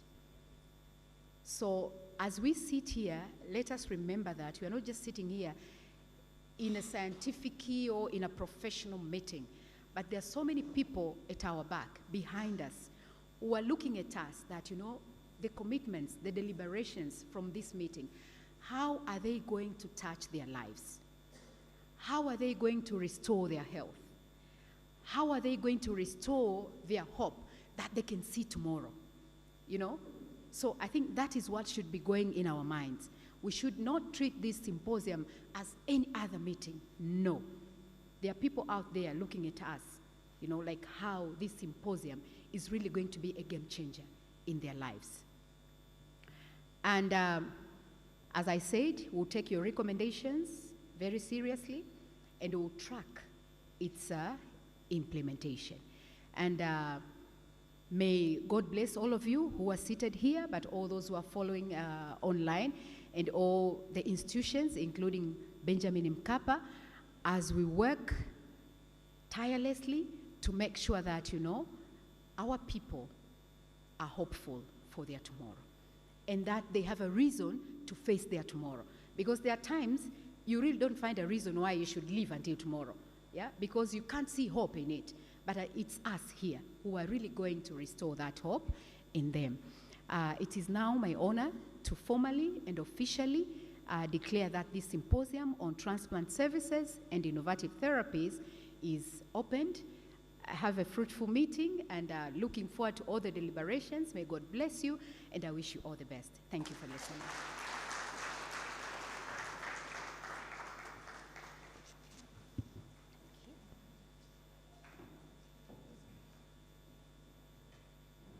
Makofi tafadhali kwa Dr. Grace Magembe. All get seated. Mheshimiwa mgeni rasmi, wakati ukiingia hapa ndani, ziko taasisi na watu ambao wameingia ambao ningependa watambue kama wapo. Hospitali ya Dodoma Referral Hospital, Dr. Benz, nimemwona. Asante sana na timu yake. National Blood Bank Services na timu yetu. Siwezi kufanya upandikizaji wote bila kuwa na damu. Sisi tunaona the National Organ Bank, wao wanaweza kuanza kufikiria kuiendesha. Ndio mlango tunaoutizama going forward, that the national blood transfusion banks that we have could be used as organ banks as we start thinking of diseased donor organ donation. Kwa hiyo makofi tafadhali kwa benki yetu ya damu. Kwa heshima niwaite wawili watatu hapa mbele. I want to call the beneficiaries of transplant services. Waliokuwa wagonjwa na wakapata huduma hizi. Tunaye Mr. Masimba na tunaye mama na mtoto ambao walipata huduma ya transplant ya uloto. Wao nisiwaombe tu wasimame, wasogee hapa mbele. Karibuni Mr. Masimba, karibuni hapa mbele. Johnny hapa mbele kabisa. What we are talking is not maigizo. We brought them here purposely so that you know the works of our hands is changing lives. Makofi tafadhali. Tukisubiri mgeni rasmi kuingia, tuliplay documentary za wengine kama hawa walioko katika mikoa yetu kuanzia Tabora, Shinyanga mpaka tunafika hapa Dodoma, Dar es Salaam, Dodoma hapa makao makuu. Na hizo tutazishia kwenye mitandao yetu yote ya kijamii ya hospitali. Asanteni sana kwa kupokea, lakini tuwapigie makofi wataalamu wote waliofanikisha. Mnaweza kurejea kwenye viti. Baadaye tutapata picha pamoja kwenye utaratibu wa picha za pamoja kama kawaida. We are changing lives. Baada ya maneno hayo machache ni kuombe. Fahamu ratiba yako ni ngumu, lakini tusikilize tu keynote mbili na wawakilishi wa kimataifa walioko hapa waweze kutoa remarks zao, alafu kama utakuwa na ratiba nyingine tunaweza kuruhusu, lakini tungependa tuwe na wewe kwa jinsi tunavyokuona una nguvu, unatueleza mambo mazuri ya serikali yetu na wizara yetu. Tungependa kuwa na wewe mpaka saa 11 tunapohitimisha. I hereby now call upon Dr. Edna Herman, who is going to give us the remarks from organizations that are within the region on behalf of all organizations that are working together in the partnerships we have. Dr. Edna Herman is coming from COSEXA, which is a trusted party of EXA, where Dr. Ntuli is heading. May come as I'm introducing you. And she will deliver the remarks on behalf of the College of Surgeons, East, Central, and Southern Africa. Under the EXA, we have 9 colleges, and she is coming from one of the colleges. Thank you very much. The floor is yours as we are setting up your presentation.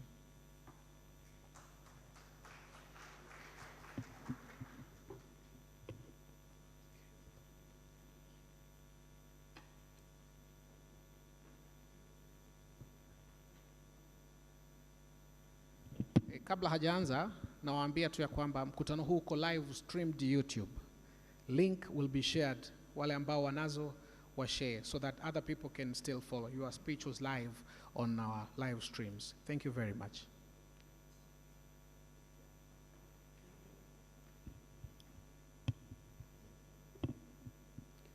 The Honorable Guest of Honor, Dr. Grace Magembe, distinguished representatives from the Ministry of Health Tanzania, esteemed leadership from Benjamin Mkapa Hospital and University of Dodoma, key presenters, invited guests, ladies and gentlemen, good morning. Habari za asubuhi. It's nice to see and meet you all. It's a great honor and privilege to be here today. My name is Edna Herman. I am representing COSEXA CEO, Ms. Stella Itungu, who was not able to be with us today. Congratulations for the 10th anniversary, as well as successful planning and excursion of this very first organ transplant.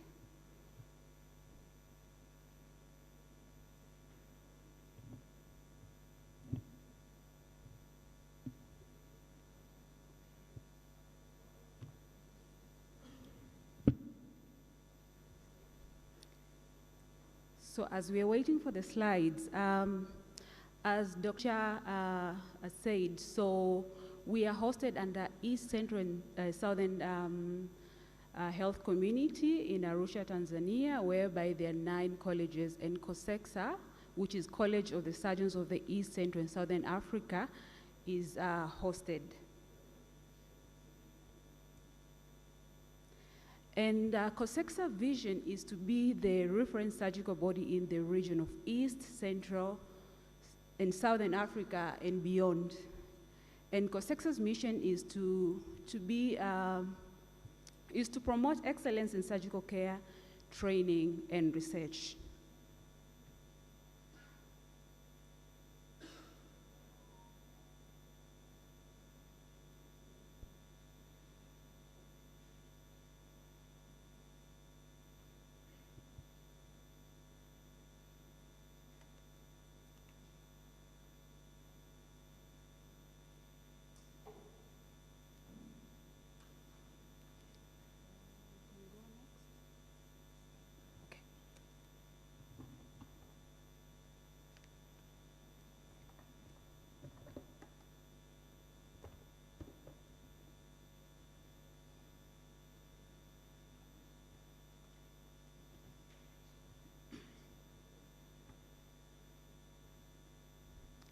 So COSEXA covers and works within 24 countries in Africa, of which there are 15 member countries and 9 partner countries.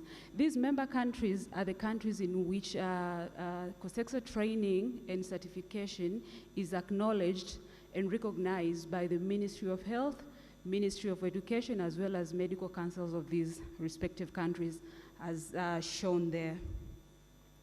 And COSEXA governance structure consists of the council, and the council is composed of the country representatives from each country of the member countries, of which within the council we have a president, we have a vice president, we have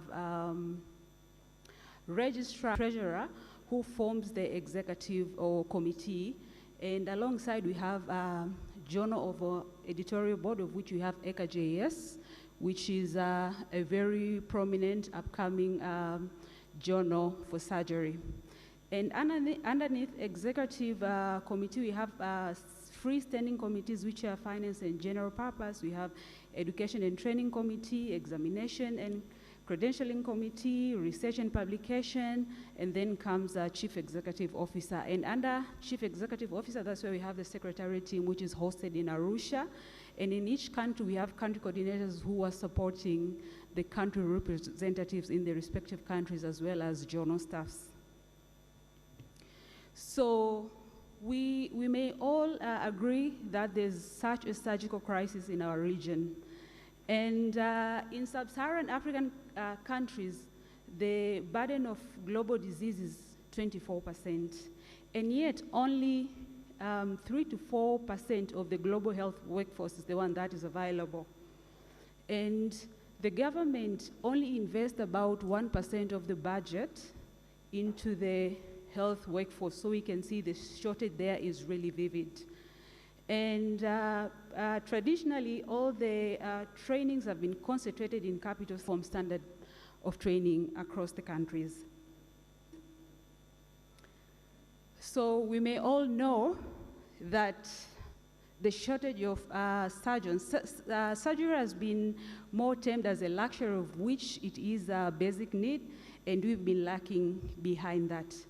There's always been a problem with brain drain among the region, where the government would invest on getting specialists being trained abroad, and then they wouldn't come back to work. And so there's been as well a big challenge on that.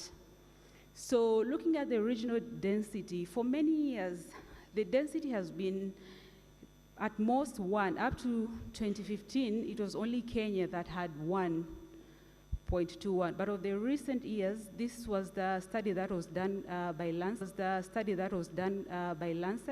of which at least Namibia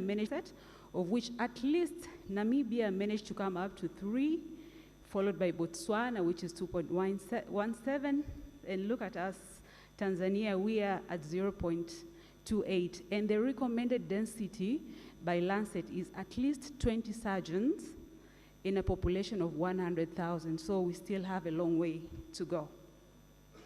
So COSEXA has been working so hard to address this shortage of specialists, of where COSEXA was established to build a sustainable regional surgical workforce, standardize and harmonize training across the countries, as well as distributing training beyond capital cities, assurance through regional examinations.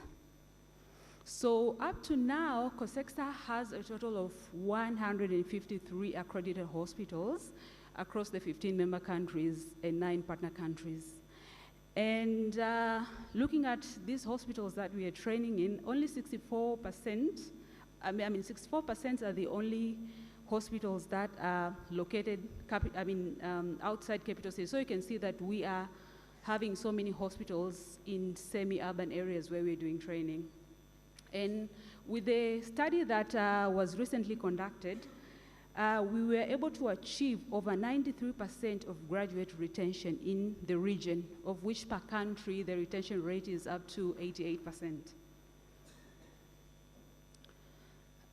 So accreditation of the hospitals from our end is, and after that the hospital is required to apply for reaccreditation, and this is one of our tools for quality assurance. And up to now we have 954 accredited trainers supported through the training of trainers programs that we have. Up to now we are offering 12 specialties. We have general surgery, orthopedics, ENT, pediatric surgery, pediatric orthopedics, urology, neurosurgery, plastic surgery, cardiothoracic, breast surgery, endoscopy.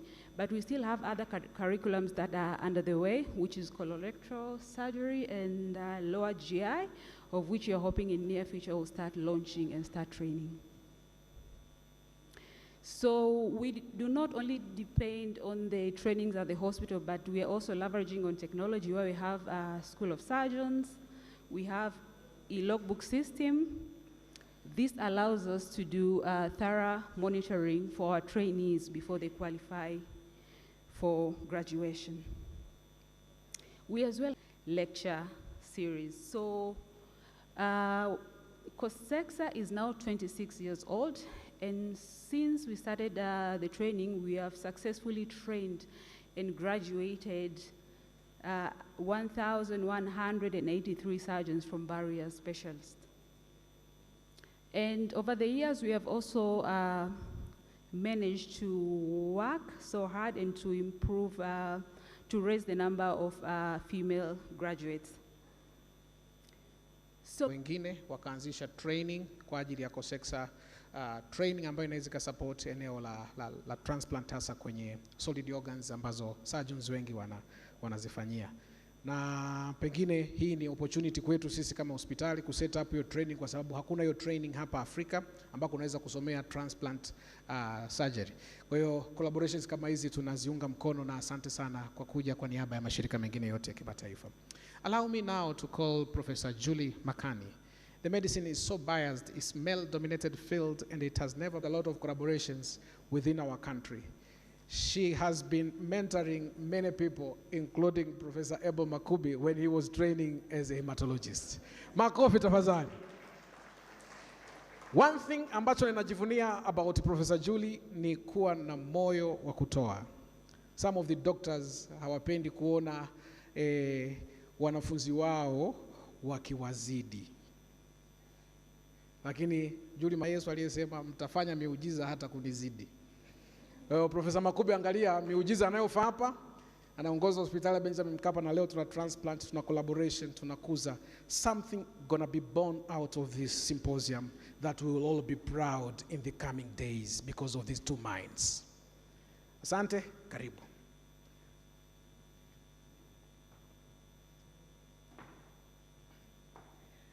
Asanteni sana. Mgeni rasmi, Chief Medical Officer Dr. Grace Magembe, Executive Director of Benjamin Mkapa Hospital, Professor Abel Makubi, DVC RC of University, other distinguished guests, speakers, delegates, ladies and gentlemen, thank you very much for this honor of speaking on behalf of many people who've been working for many, many years. Very, very special thank you and appreciation to our patients and their mothers, because they have been working with us very closely in order to see how we can learn from them and how we can support them. Thank you very much. So the title of the talk is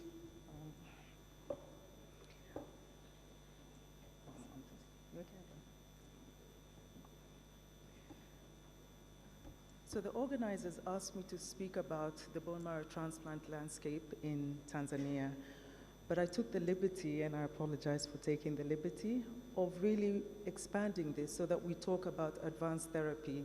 And you've heard from the Chief Medical Officer that specialized and super specialized services are a priority for the government of Tanzania, and they are a priority for us here in Africa. So I will expand the discussion to talk about specifically advanced therapy for sickle cell disease, but this applies to other conditions as well. And very specifically, I will talk about blood transfusion, bone marrow transplant, gene and cell therapy, because these three areas are pillars of the same areas.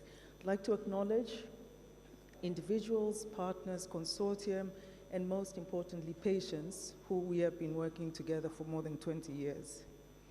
So I just wanted to give you a little bit of the genetic disease that was described in 1949. This is a disease classified as a rare disease. We estimate there are around 8 million people have sickle cell disease in the world. 6 million of them are in Africa. Sickle cell disease, without treatment, causes a lot of complications and a lot of death. Without diagnosis, without identification, it results in a lot of a high risk of dying. We often have this discussion, should we focus our attention on public health interventions? Because we know by newborn screening, early diagnosis and treatment, and prevention of infection, we can reduce mortality by 70% in the first 3 years of life. And this has been a focus of the public health interventions that have been led by the Ministry of Health here in Tanzania, by WHO, Afro, and others, is that we have to focus on newborn screening, prevention of infections, and access to hydroxyurea, because this will have the biggest impact. However, we do have patients, Nasra, Shani, and many others, who say, we really want to have a cure.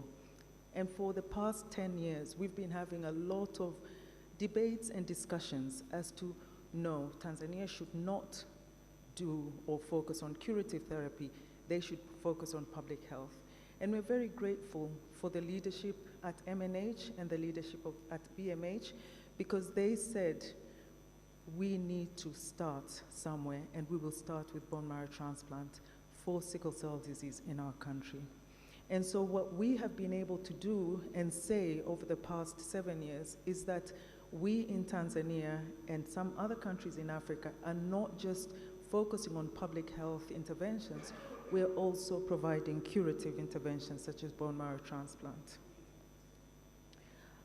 So our strategy in finding a treatment or finding treatments for sickle cell disease in Africa used an integrated approach.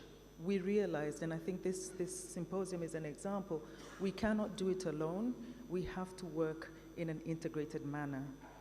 And so we have, we started in 2004, so 22 years ago at Muhimbili University and Muhimbili National Hospital, where we said we have to engage the community. We have to improve healthcare services. We have to do advocacy at different levels. We have to conduct research, and we have to train people. When we started the program, we only had one hematologist who was providing services for the whole country, Dr. Pius Magesa.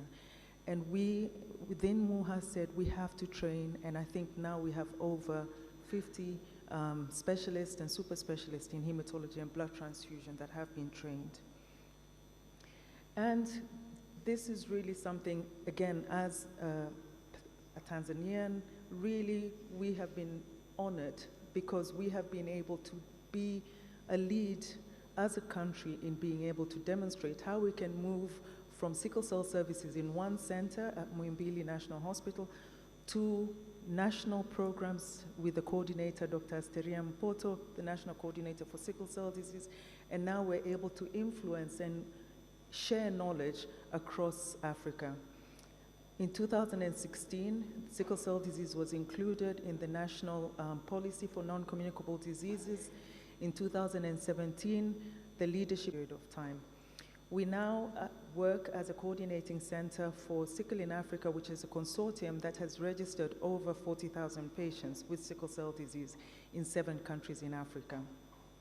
So in terms of finding a cure, in 2017, the first patient was treated with gene therapy for sickle cell disease.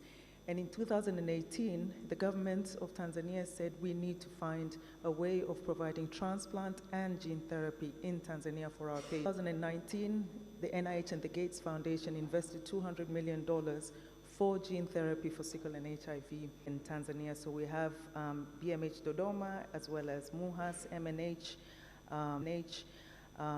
Mloganzila, Aga Khan Hospital. I just wanted to finish by talking about how we move from bone marrow transplant. I think you will know and hear that bone marrow transplant, which is ex vivo, what we call ex vivo therapy, is a complicated process.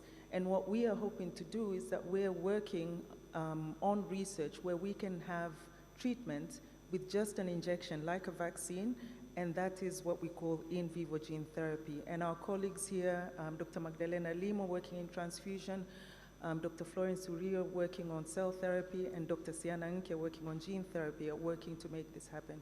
We have all these partnerships in establishing HLA typing, exchange blood transfusion, advanced therapy, and really the work that's been led by Dr. Daima Bukini on looking at how we can engage patients and understand the ethical issues around that.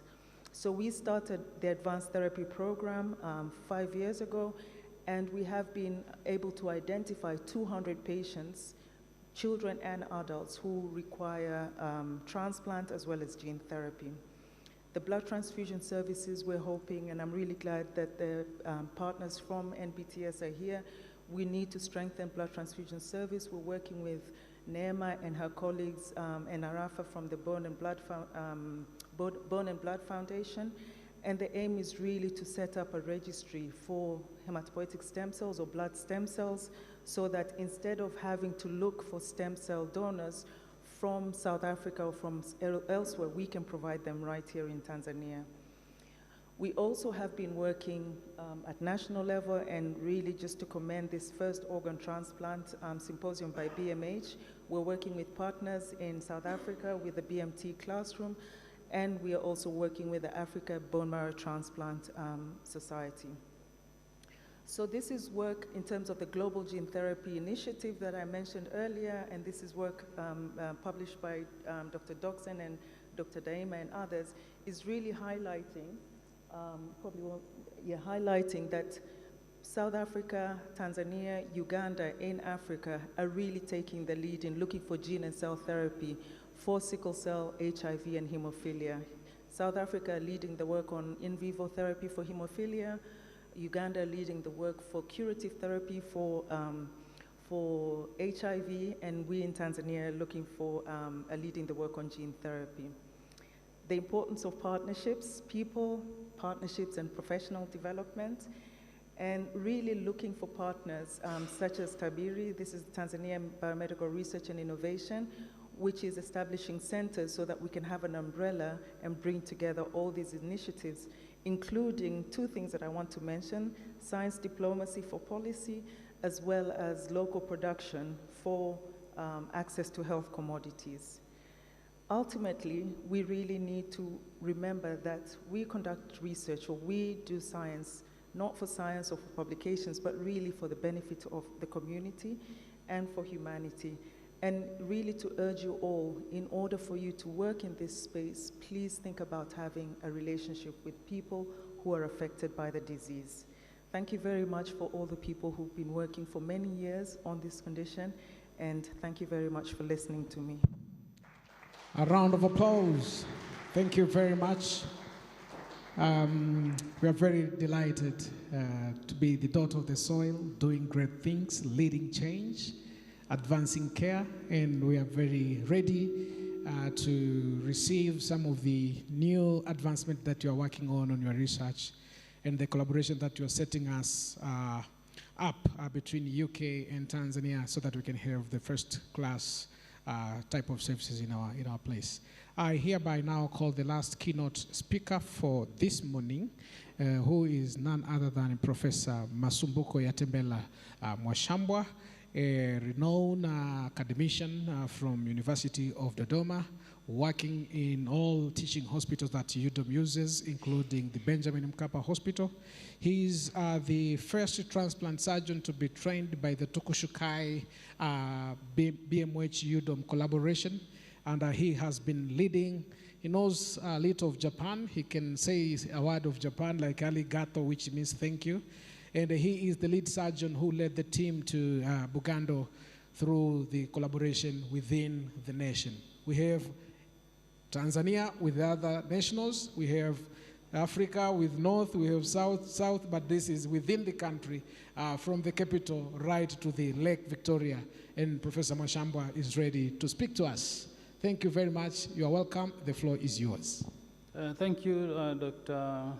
Mugisha, Your Excellency, Chief Medical Officer, Dr. Grace Magembe. Nice to meet you under your new capacity, and also colleagues from the Ministry of Health,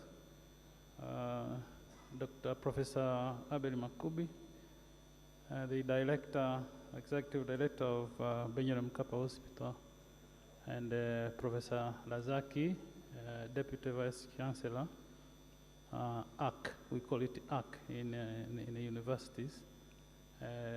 Keynote speaker, I was happy to meet Professor Makani. She's here, and all other delegates. Good morning. I am going to speak a little bit on transplant landscape. I am sure the word landscape comes from Mugisha, because I know how he thinks. Okay, so we have done transplant, started transplant in Tanzania. One of the things that I would like to say here is that the only time we celebrate to see urine is after successful kidney transplant. So most of the time when you go to the toilet, we don't celebrate to see urine, and we think that is okay. But I can assure you the transplant team in theater, they would usually celebrate to see urine. So don't wish to lose your urine, because this is not a very good idea. Okay, so the introduction on CKD. I am sure the physicians and nephrologists are going to talk a little bit more in details on CKD. The CKD is the irreversible failure of function of the kidney. And in defining the CKD, two parameters are used. One is the amount of urine, the amount of albumin in the urine, and then the second one is the estimated glomerular filtration rate. Both of them are used concurrently to assess whether a person has CKD or not. So as a general message here, I would like to recommend that, especially those people who are above 40, 50, to make sure that you assess the amount of urine, the amount of albumin in your urine, because it could be the earliest time you can pick up chronic kidney disease. And then number two, second message is that for those who have hypertension or have diabetes, okay, and as I said earlier, who are aged, I think it is important to check up and see if you could pick CKD quite early. In patients who have diabetes mellitus and hypertension, the risk of having CKD is even higher. Actually, up to 40+% of these people will be having CKD. And then to just tell you the burden of CKD, 10% of the global population.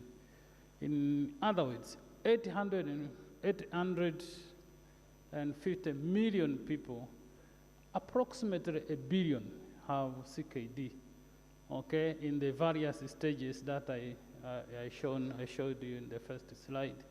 In other words, you can fit 12 Tanzanian population to get the number of cases of CKD worldwide. Okay? More importantly is that the CKD is double to number of cases of diabetes mellitus, and it is 20 times the number of cases of cancer and HIV and HIV/AIDS, and it is twice as much as the cases of tuberculosis. Now you know the emphasis, the global emphasis on management of these major burdens, okay? So all of them are outpaced by the number of CKD. And actually, after every 20 seconds, somebody is dying of chronic kidney disease, highlighting the need to take intervention, okay? And the global prevalence varies from country to country, okay? In this ISN atlas, Africa seems to have lower prevalence of around 4.19%, but actually some other studies have indicated that the prevalence could be between 10 to 15%. And even in Tanzania, the prevalence is estimated by this study that I've shown here to be between 7 to 15%. In other words, here about 10% of us have some form of CKD, and that is why I said we should start screening quite early. And in terms of death and mortalities, okay, CKD contributes 10%. And actually, if you look at the recent data, it is even going to 9% of causes of death.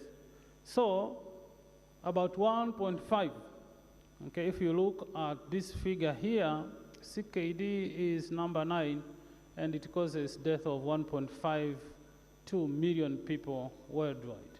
So CKD is a significant cause of morbidity. Even spending is quite high. It is estimated globally, the median health spending is 353 per capita globally, okay? And the government uses about $216 per each person spending on health. And those who take money and treat themselves would use about $92. As you can see, this is more than what we earn per person.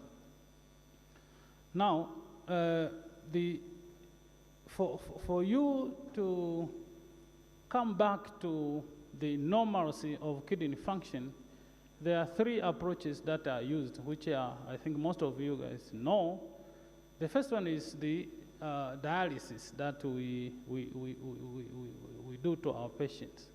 And according to the Ministry of Health data, we have 300 and 400 people who are on hemodialysis currently, okay? And I am not disputing what Madam Chief Medical Officer said. We are approaching 200 cases of transplant, which is the second mode of treatment. And of course, we sometimes, in some patients, conservative management can be one of the approach. So, and the country, Tanzania, is in the global map in the treatment of CKD, both in terms of hemodialysis. We are also on the map on a kidney transplant, okay, and the other conservative, as you can know, everybody can do. And it once used to be the mainstay of treatment before we started hemodialysis in 2009. Now, the transplant in Tanzania is a success story, as we can say. And the Chief Medical Officer highlighted earlier that the transplant began in 2017, and the Muhimbili National Hospital, the first one to begin transplant services, kidney transplant services. And then a year later, the transplant services were initiated at Benjamin Mkapa Hospital. And recently, actually, this past last month, we assisted the Bugando Medical Center to actually start or do the first kidney transplant, thanks to the local collaboration. Now, we have used international collaboration approach, all of us, beginning with our sister hospital, M1H, which had collaborated with BRK Hospital, which is in India, okay, in a very different way of approach. And then it came to University of Dodoma, BMH, collaboration with Tokushukai Medical Group, which enables us to do first kidney transplant in 2018. And we are doing the local partnership with our friends and colleagues at BMC, and we successfully did the first kidney transplant last month, and the patient has been discharged. Okay, it is also important to mention that we have been partnering with Lancet Metropolis Lab in accessing HLA typing for our cases. Now, the cost of transplant, I think this may not be very important, and maybe the nephrologist would come with a better figure. Okay, now, transplant teams. I think it is important to highlight the transplant teams that we have. And these are rough figures. It could be more, as you know, transplant is a multidisciplinary, and it's not a one-man show. So at BMH, we have at least 6 surgeons. M1H, they confirmed they have around 6 surgeons. And BMC, we have trained at least 4, and some more have shown interest to join the team. And the number of nephrologists in the entire country, I think, is still low, but those who are involved in the transplant are shown in this table. The transplant coordinators are also quite important. You must have a central point of coordination, because the kidney transplant requires that every aspect of the patient is addressed. The number of cases that we have done, M1H, Upanga, they have done 90 plus, and the Mulaganzira 27, I think. And BMH, we have done 56, and we have added 1 case that we did last month. Okay, so that gives you the total number of cases that we have done.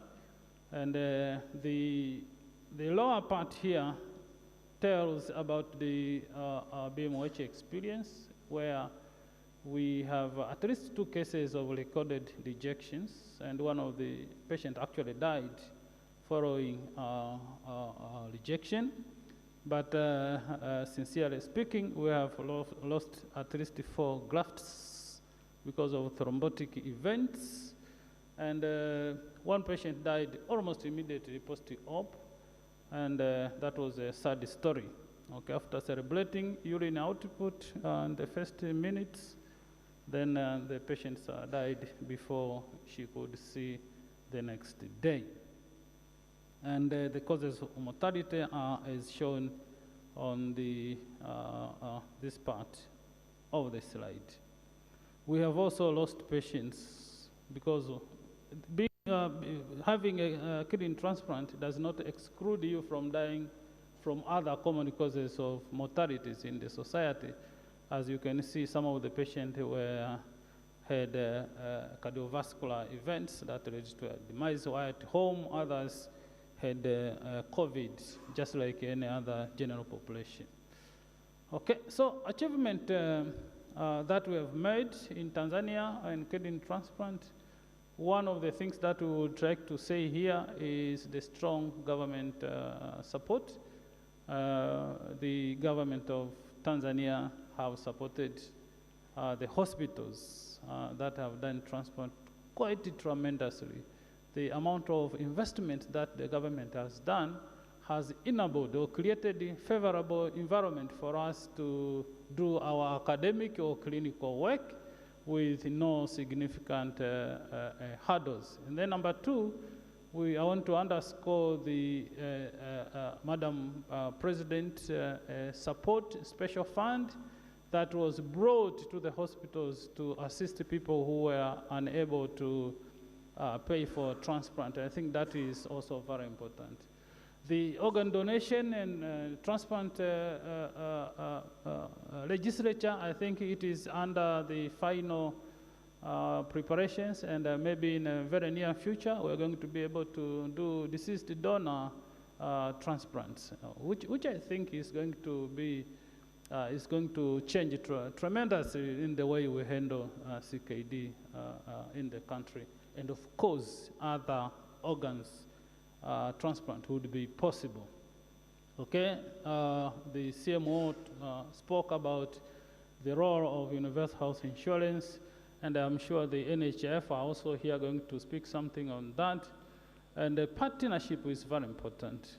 Okay, the BRK Hospital in India, Tokushikai Medical Group in Japan, they have helped us and actually pushed that quite significantly to ensure that we start a kidney transplant quite early. Multidisciplinary teams that we've created within our hospitals are very important. Okay?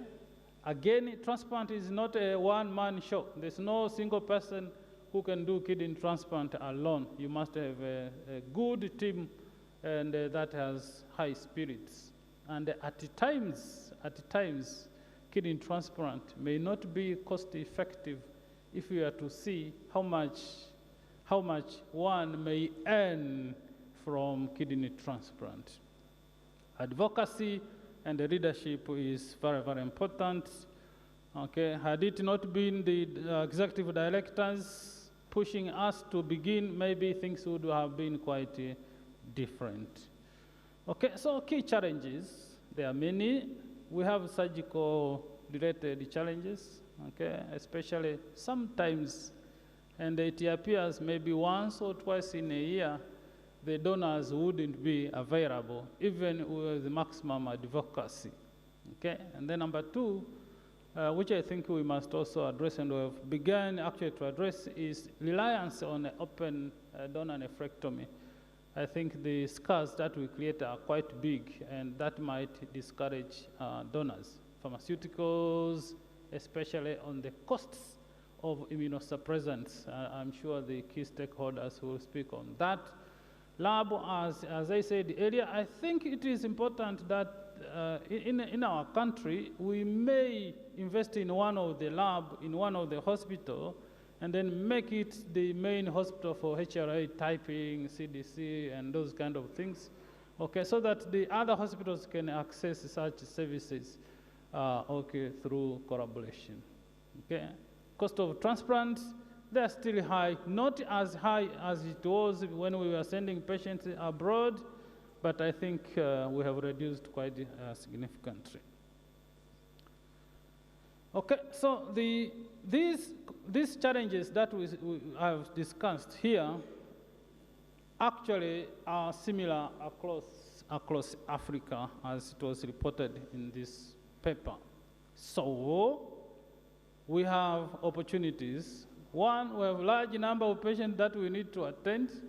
Okay, if you take 3,400 patients who are on hemodialysis as we speak, and then you say, I am going to operate all of them, okay? You would require to operate 9 patients each day, okay, for the 361 days.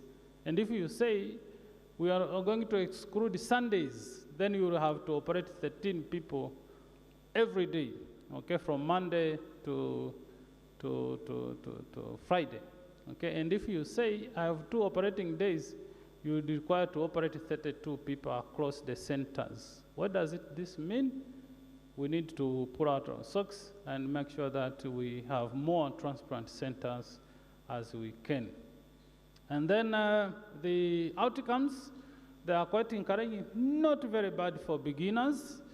Okay, so we think the outcomes are encouraging, and we have young population, of course, that makes quite flexible in kidney transplant. At BMH, we have limited to operating people, transplanting people under 60, but I think that is not a very significant risk. We must start going above 60. In Japan, they would operate somebody who's 90 with a kidney transplant, and they have no worry about the outcomes.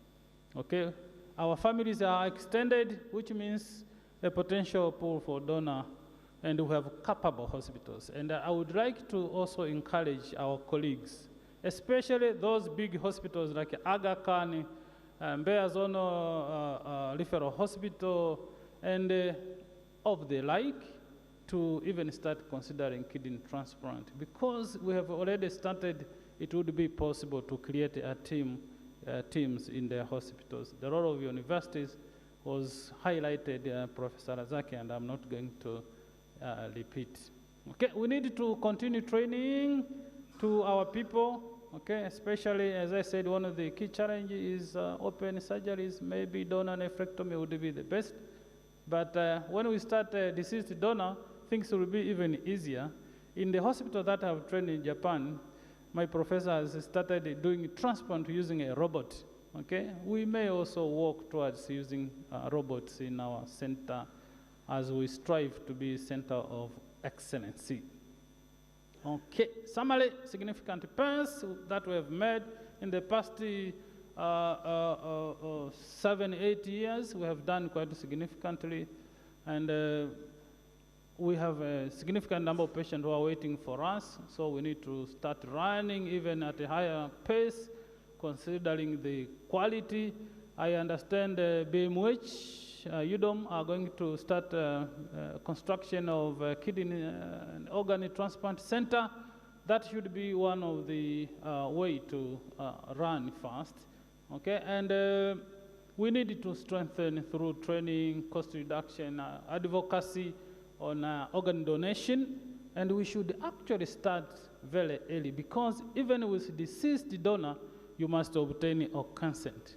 And you guys know a person who is dead in a family is still a family member until that person is buried. And sometimes we keep our deceased our family members up to 1 month while planning for a good burial. So, which means if we are going to take an organ, we must start preparing ourselves very, very early in advocacy. Okay, transplant center, I have spoken. So, with that, thank you very much. This picture was taken from BMC after our first kidney transplant. This was the part of the team that was there to assist the kidney transplant. Okay, some people look quite prominent. I have no idea who are they. Some of them are here. Okay, and this was the theater environment. Remember, for where 2 or 3 gather in my name, there I am with them. Okay, that's also a saying by Jesus to his apostles. Thank you very much. Makofi tafadhali. Yeah. In God we trust, but in everything else bring evidence. In God we trust, but in everything else, please bring an evidence. And thank you, Professor Mashambwa, for bringing the evidence of how knowledge has transferred from area of high concentration of knowledge, that was Japan, came to Benjamin Mkapa, and now is flowing up to other parts of the world, of the country and other parts of the world.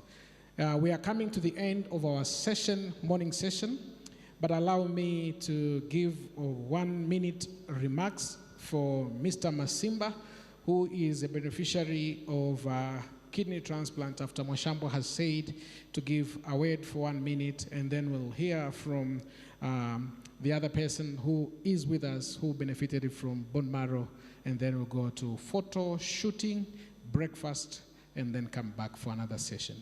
Makofi tafadhali kwa ratiba mpaka sasa. Mr. Masimba, karibu.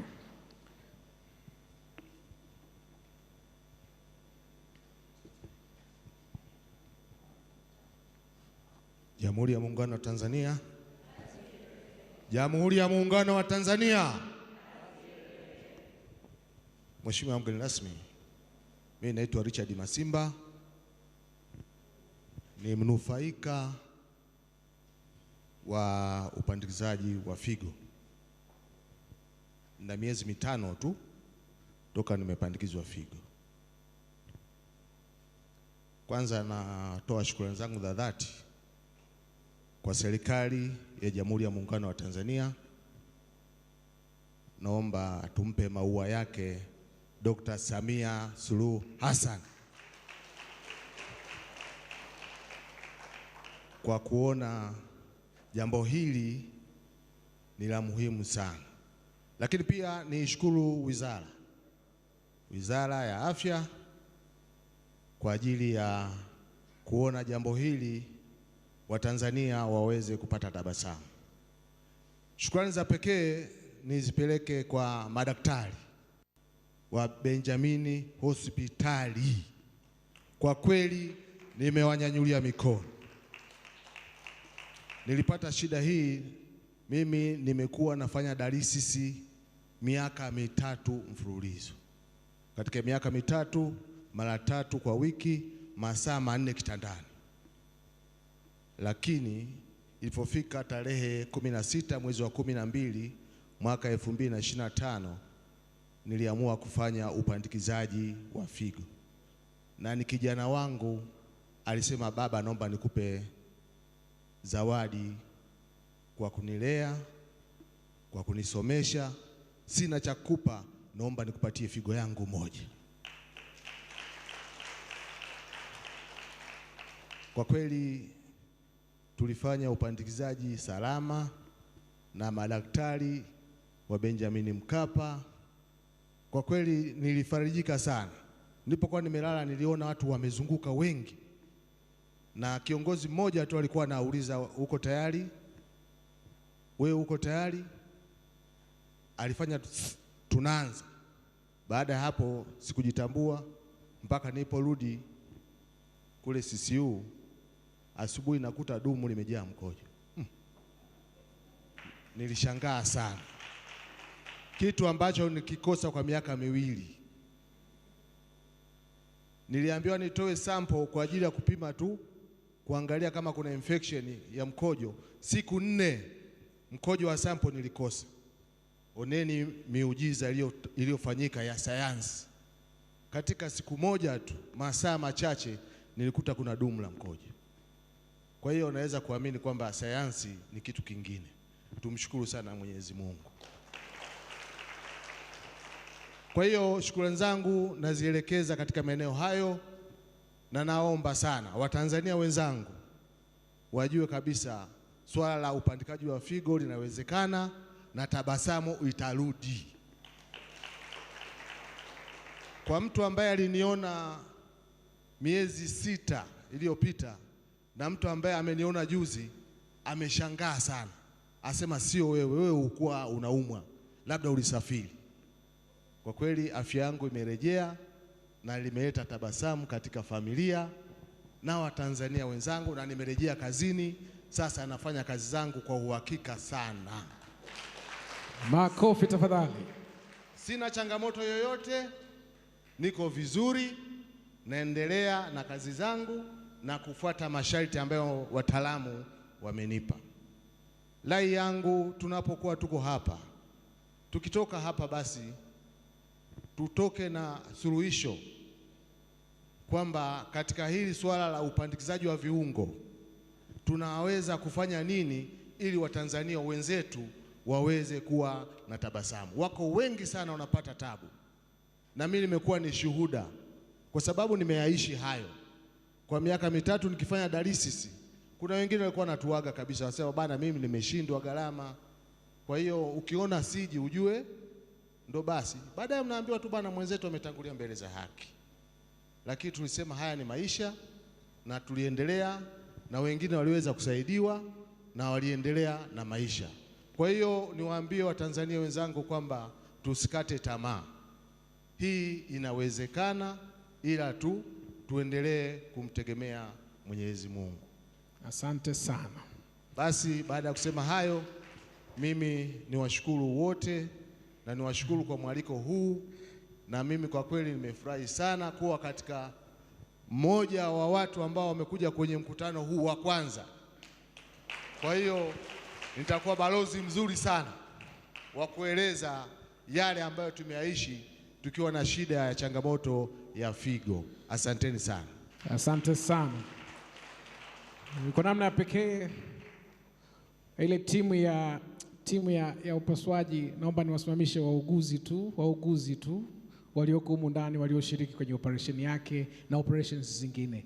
Niwatambue wakiongozwa na mkurugenzi wao wa wauguzi Benjamin Mkapa, Sister Mwanaidi Makao. Hii ndio timu ya wauguzi waliochagiza huduma kama hizi. Ukiona vyaelea vimeundwa, uwekezaji uliofanywa kwa watu wetu kufikia uwezo huu, tunasema asante sana serikali, tunasema asante sana watu wote walioshiriki. Nimlete Mama Shani na Shani mwenyewe, nimlete Shani na mtoto wake ambao nao walinufaika kupata huduma za upandikizaji uloto katika hospitali ya Benjamin Mkapa.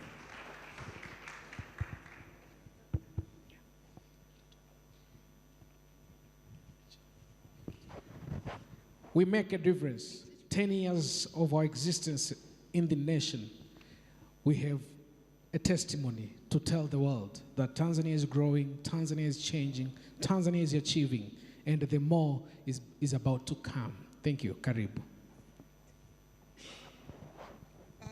Honorable government officials, Benjamin Mkapa, hospital management team, respected doctors, healthcare workers, distinguished guests, our media representative, habari za asubuhi. Today I stand before you not just as a speaker, but as a grateful parent whose child has been given a second chance life. On behalf of all the post-BMT parents, we would like to express our deepest and most sincerely grateful to the government of Tanzania under the leadership of Madam President Samia Suluhu Hassan, in collaboration with the government of Italy for the valued support and partnership. Your commitment, cooperation have made a meaningful impact, and we have truly appreciate your continued effort to make bone marrow transplant services accessible to our children. Your commitment to improving healthcare has brought hope where we was once fear and uncertainty. You have not just supported a medical program, you have saved family lives, dreams, and futures. To the doctors, specialists, and medical teams, words are not enough to thank you. Your knowledge, dedication, and compassion have carried our children through one of the most difficult journeys of their lives. You have worked tirelessly, often beyond your limit, to ensure their recovery. To us, you are more than professional. You are our heroes. We also extend our appreciation to the nurses and supportive staff, whose kindness, patience, and constant care made our world of difference during long, challenging days in the hospital. Your smile, encouragement, and gentle hands gave us strength when we need it most. This journey has not been easy. There were moments of fear, uncertainty, and pain, but through it all, your support gave us hope and courage. Today, seeing our children recovering and smiling again is the greatest gift we could ever receive. As a parent, we carry immense gratitude in our hearts. We thank you for giving our children not just treatment, but future one filled with possibilities, dreams, and lives. Through my doctors to be here. May this program continue to grow and even more children in need, so that no family must lose hope due to lack of access to care. Once again, we thank the government of Tanzania under the leadership of Dr. Samia Suluhu Hassan, the collaboration of the BMH and MNH team under Professor Julie Makani and Professor Abel Makubi. For us, you are not just professors. We are really proud to announce that currently we recognize you as a grandpa and grandma for our kids.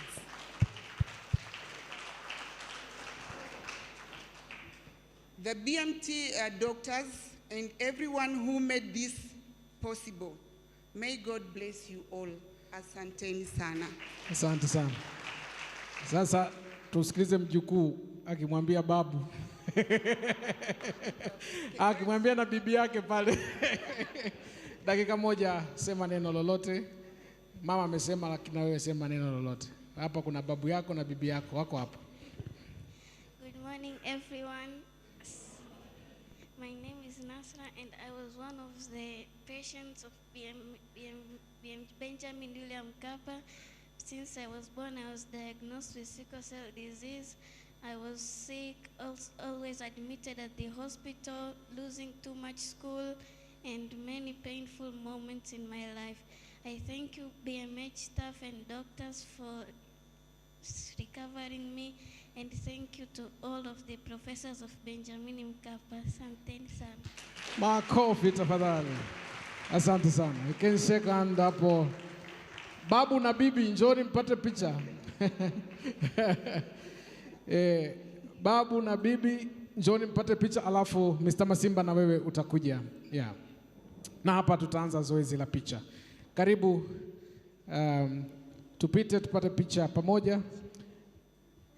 Niwapandishe hapa juu ili tupate picha nzuri. Babu na bibi mtakuwa sehemu. Dr. tupande hapa juu kabisa, tunaanza zoezi la picha. Yes. Masimba anapanda na yeye sasa hivi, tupande juu. Anakuja. Naomba tupande juu jukwani. Ni juu jukwani. Mr. Masimba karibu. Babu na bibi msikosekane. Yeah. Hapa ni wewe unaketi afu wanasimama nyuma yenu. Yeah. Yeah. Na hapa tutakuwa tunaanza zoezi la official photos.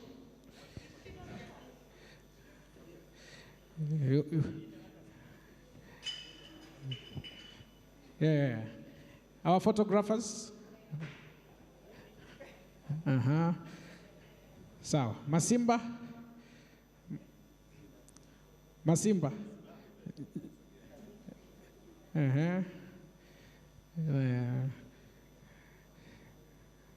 Ngoja nianze hii picha kwanza. Professor Julie, usimame hapa na watu wengine wote.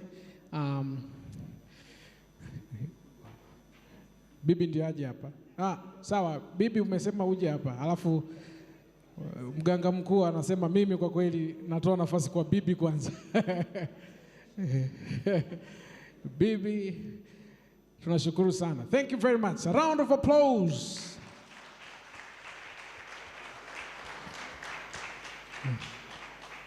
Picha inayofuata, ninaomba hematologist wote wanaoshughulika na BMT kokote kule Tanzania, njooni nyuma ya picha hii. Msitoke. Msitoke, mbaki mpaka hii picha hii ikamilike.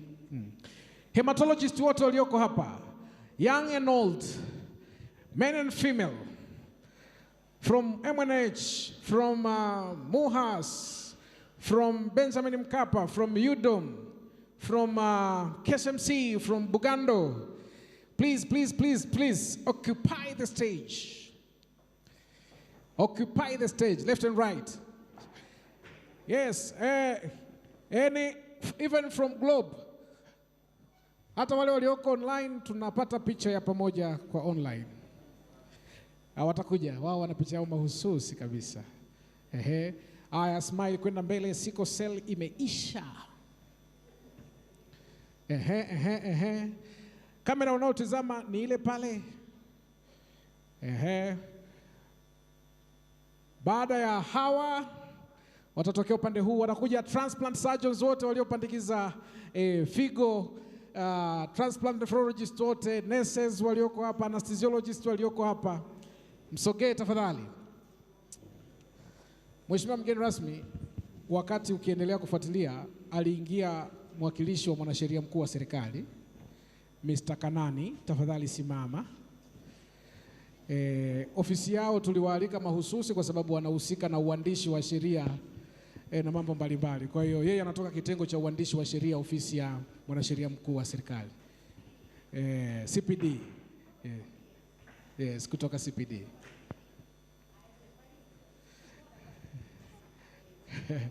Haya, wengine huku. If you are transplanting,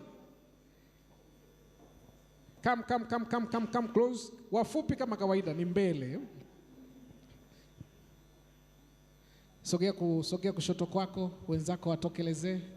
Warefu kama Dr. Ture wanakaa pale nyuma, safi. Sogea kidogo, sogea. Makofi tafadhali.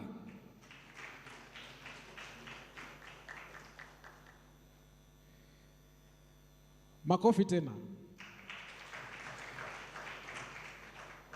Haya, niwaombe mchukue nafasi, niwalete wakurugenzi, wawakilishi wa taasisi mbalimbali zilizoko hapa kutoka kwenye hospitali Muhimbili, kutoka hospitali za kanda za mikoa, kutoka hospitali za rufaa za kanda na rufaa za mikoa, walioko wote hapa. Wawakilishi kutoka NHIF, kutoka MSD, kutoka Blood Transfusion Bank, tafadhali occupy the stage. Pita upande wa kulia wa stage hii, njoo upande wa kushoto ndiko mtakakotokea.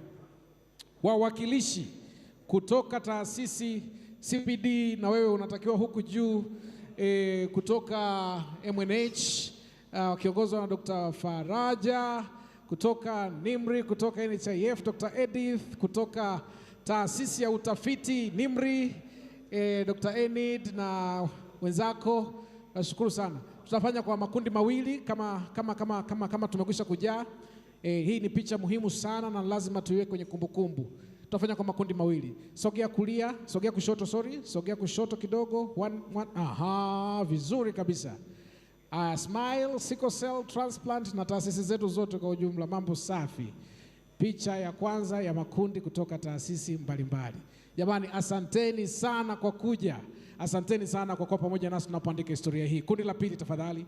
Naona tunatokea upande ule kule. Tunatokea upande ule kule. Kundi la pili, wawakilishi wengine kutoka wizara walioko hapa ambao bado hawajapata nafasi ya picha.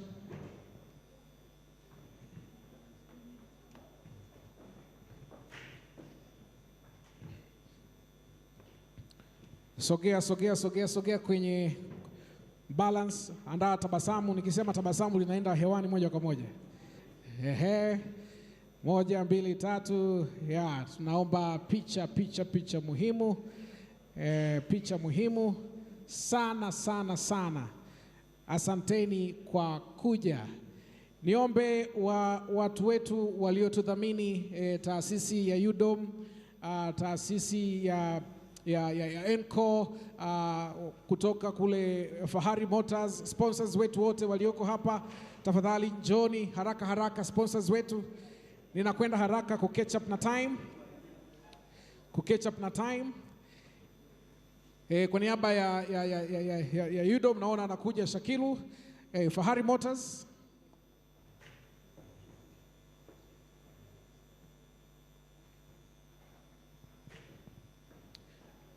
sponsors wetu Enco Pharmacy, Fahari Motors, sogea kule, wengine sogea that side, pita upande ule kule. Asanteni kwa support yenu, asanteni kwa kuwa stakeholders wa huduma hizi. Pamoja na Domia, mwakilishi kutoka Domia Estate ambapo tumefanya mkutano huu. Yuko kutoka Domia. Anatafutwa kutoka Domia, kama yupo ataingia kwenye kundi linalofuata kama bado hajaweza kufika. Asanteni sana kwa kuja. Asanteni sana kwa kutusupport. Anakuja basi, subirieni wale sponsors, subirieni sponsors mwenzenu ambaye amesababisha nyie sponsor muonekane. Yes. Catherine Mwimbe. Huyu ni miongoni mwa founders wa hospitali ya Benjamin Mkapa. Anayo story atatuambia baadaye, wakati serikali na set up, wao walikuwa wajumbe wa kamati ya kwanza ya mkoa, wakiwepo na mzee wetu Jordan Rugimbana aliyekuwa mkuu wa mkoa wakati huo. Asanteni sana kwa support yenu. Makofi tafadhali. Niombe international delegates wote tuliopo hapa. International delegates wote tulioko hapa. All international delegates who are here, kindly proceed to the stage for a photo with the survivors and the delegations from the Ministry of Health. International delegates, you are international delegates. Yes, Dr. Babu, you are welcome. Babu in Tanzania is a muzee, or a grandfather. Yeah, karibu sana. Our international delegates who are within the hall, all the way from Apollo, India, from Uganda, from Nigeria, from Italy. Yeah, because you are, yes. Makofi tafadhali. Kabla hamjaondoka, stay there. All speakers who have been assigned to speak today, kindly proceed to the stage for a group photo. All speakers, all the way from NIMRI, UDOM speakers, NHIF speakers, occupy the stage, occupy the stage. Occupy the stage, please. We honor your commitment. Wengine mwende saidile. Wengine mwende saidile. Make sure you are visible. Wafupi wapeni nafasi wasimame mbele. Go to the other side, I think. You'll be blocked. Pass behind or squeeze. Sogea mbele, Dr. Helen, Sogea mbele kabisa. Baja huyo akae mbele yako ili aonekane, alafu wewe ukae nyuma yake. Alafu kaa katikati ya kichwa na kichwa ili kichwa chako kionekane if we can't see the entire body that we are about to transplant. These are all speakers. They will enrich our discussions. Thank you very much. Asanteni sana. Tunatokea upande ule kule. Now I call upon BMH directors, assistant directors who are here for a group photo. Benjamin Mkapa, while committee mjiandae, kamati ya maandalizi mjiandae. Ushers pia mjiandae.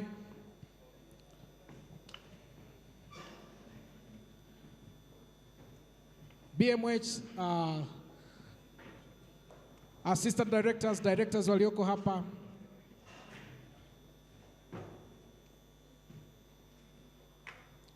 Kundi la kwanza BMH, naweza kasogea. Yes. Wonderful. Thank you. Okay, smile. Tabasamu. Okay, then the second group goes. Natokea upande ule kule. The second group joins the team. Protocol ushers, get ready. Kamati ifuate hapa. You come this side, wanakamati wote. Yeah, protocols, quickly. Kamati ya maandalizi.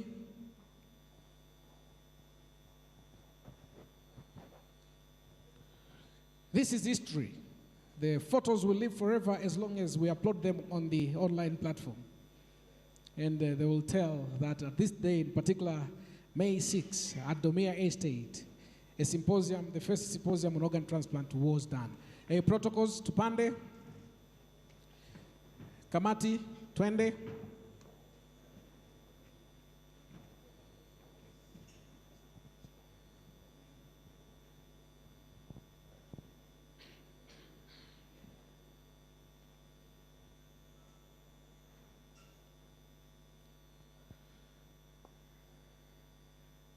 Asante protocols, mnaweza kuchukua nafasi. Kamati, makundi mawili. Au tutaweza kuingia wote? Dr. Shija, tutaingia wote, si ndio? Kwa kuwa mwishoni mwa wiki hii kutakuwa na annual general meeting ya wauguzi itakayofanyika kule Arusha, tunatamani picha ya wauguzi ambayo itapresentiwa kule tuipige hapa. Sawa ambao mtaenda nayo kule, mnaweka kwenye mnaweka kwenye basi mkiwa mnasafiri. Ile picha mtakayobeba tunataka ipigwe hapa. Kwa hiyo nitapiga makundi mawili, kwanza la wauguzi wa transplant, alafu wauguzi wa hematology, alafu wauguzi wote. Sawa jamani? Kwa kuwa hii picha ni mimi mwenyekiti wa kamati na mtaalamu wa mawasiliano Jeremia Mbwambo, ni lazima tuwepo. Kwa hiyo tunachukua nafasi. Microphone off. Thank you very much. Smile on.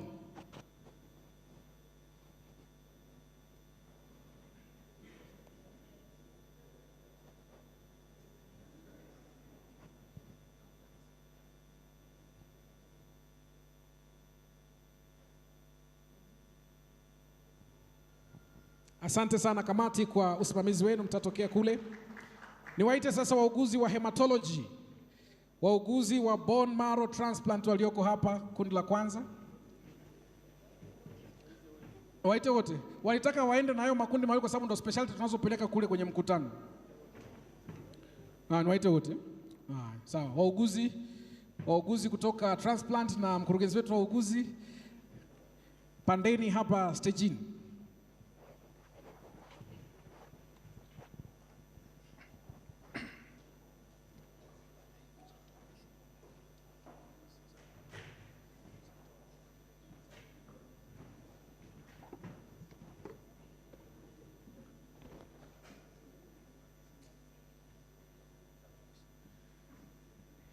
Asante wauguzi.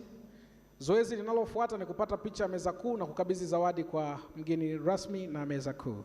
Kwa hiyo bibi naweza nikamruhusu ashuke na mjukuu wake. Alafu Masimba, hujapata babu, hujapata bibi, si ndio? Meza kuu, mketi kwenye viti.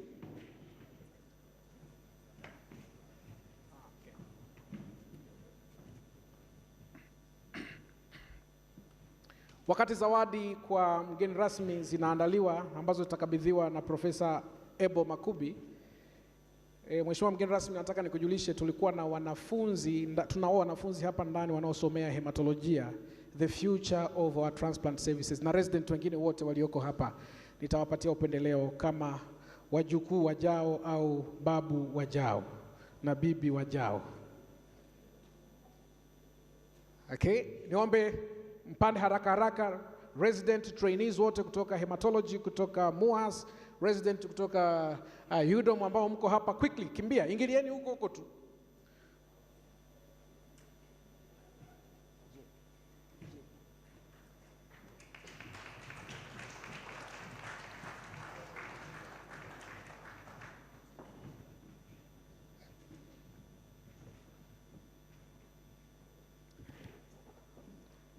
Hawa tuliwapa complimentary pass. Hawakulipia, walitakiwa kujisajili tu na kufika Dodoma, na sisi tunawahudumia kwa kila kitu. Lengo ni kwamba waone walikotoka watu miaka 10 iliyoko, waione leo na kisha watutengenezee future. The future of transplant services in Tanzania is in your hands. Don't supplement, pass and take over the mantle from your seniors. Asanteni sana na kila laheri. Sasa nikusimamishe ili upokee zawadi na wengine wapokee zawadi ya Benjamin Mkapa kwa kuja hapa. Wewe mgeni rasmi, tafadhali tusimame, tutapokelea hapo hapo. Profesa Makubi ameandaa zawadi maalum kwa wageni wote waliokuwa wageni rasmi. Tunasogeza viti nyuma na baada hapa tutakuwa tunashuka kwenye stage. Profesa Makubi anapokea zawadi ya kwanza atakayomkabidhi Dr. Grace Magembe kama ishara ya shukrani. Ana vikao vya kamati ya bunge, ana madaktari wote nchini, ana huduma, ana hospitali, lakini ametenga muda wake hapa kuja. Naomba sote tumpigie makofi anapopokea zawadi ya kwanza.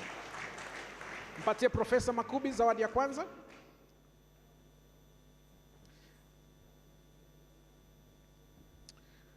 Makofi tena.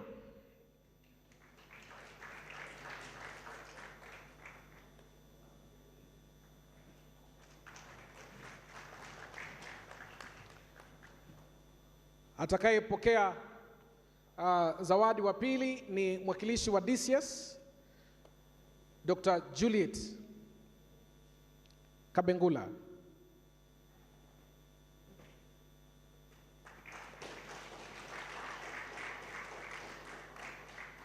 Watatu atakayepokea zawadi hii si mwingine bali ni Dr. Ruta RMO wetu. Huyu ni kiongozi wetu wa afya hapa mkoani. Mambo kama haya hayawezi kutokea bila yeye kuwa anafahamu. Tunasema asante sana. Na wa mwisho, lakini si mwisho kwa umuhimu kupokea zawadi hii, ni Profesa Razak kwa niaba ya Chuo Kikuu cha Dodoma.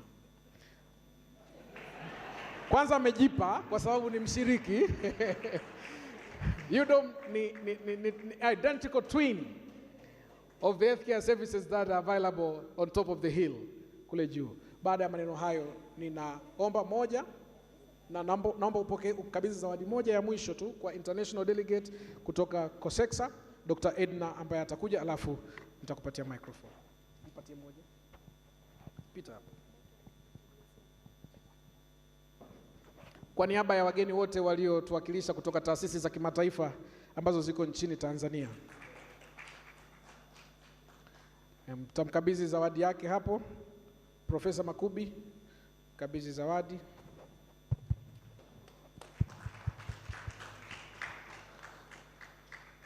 Asanteni sana, nampatia microphone. Well, even when you're invited as a guest of honor, but if you're one of them, you feel very free. I'm sure if it was a minister, he wouldn't have done what I'm going to do. So when I was invited as the guest of honor. And there were no restrictions that were given to me as to what I could declare or inaugurate or launch. And for that matter, in my capacity, I want to take this opportunity to declare Professor Makubi and Professor Julie as official Babu and Bibi. Asante sana CMO, official Babu and Bibi. Official grannies. So my daughter, be rest assured that you have official Babu and Bibi, official grannies. Thank you very much. That's kids. There will always be kids. Thank you. Thank you very much. So that also go in the proceedings of the meeting, that they are official Babu and Bibi in the proceedings of the meeting. Thank you. Asante sana. Shika microphone. Asante sana CMO kwa kututangazia rasmi babu wa taifa na bibi wa taifa. The rest remain seated as our esteemed delegations walk out. And then we'll go for breakfast. You are free to continue with your timetable as you wish. I understand there will be a media interview at the booth. Kindly proceed. Waandishi wa habari, jiandaeni pale kwenye booth kwa ajili ya. Can you stand up anapotoka? Studio, tuandalie zile documentary zetu na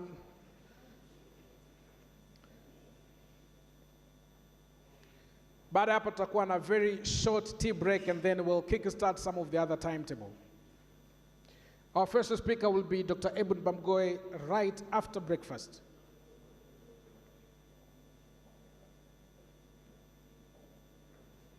Remain seated, you will be directed for tea. You can chat sideways, backward, forward, as they make you able to go to have your morning tea. Asanteni sana kwa ushirikiano wenu kwa session ya kwanza. Mungu ibariki Tanzania, Mungu ibariki First Organ Transplant Symposium mpaka tutakapokamilisha jioni saa 10. Asante sana.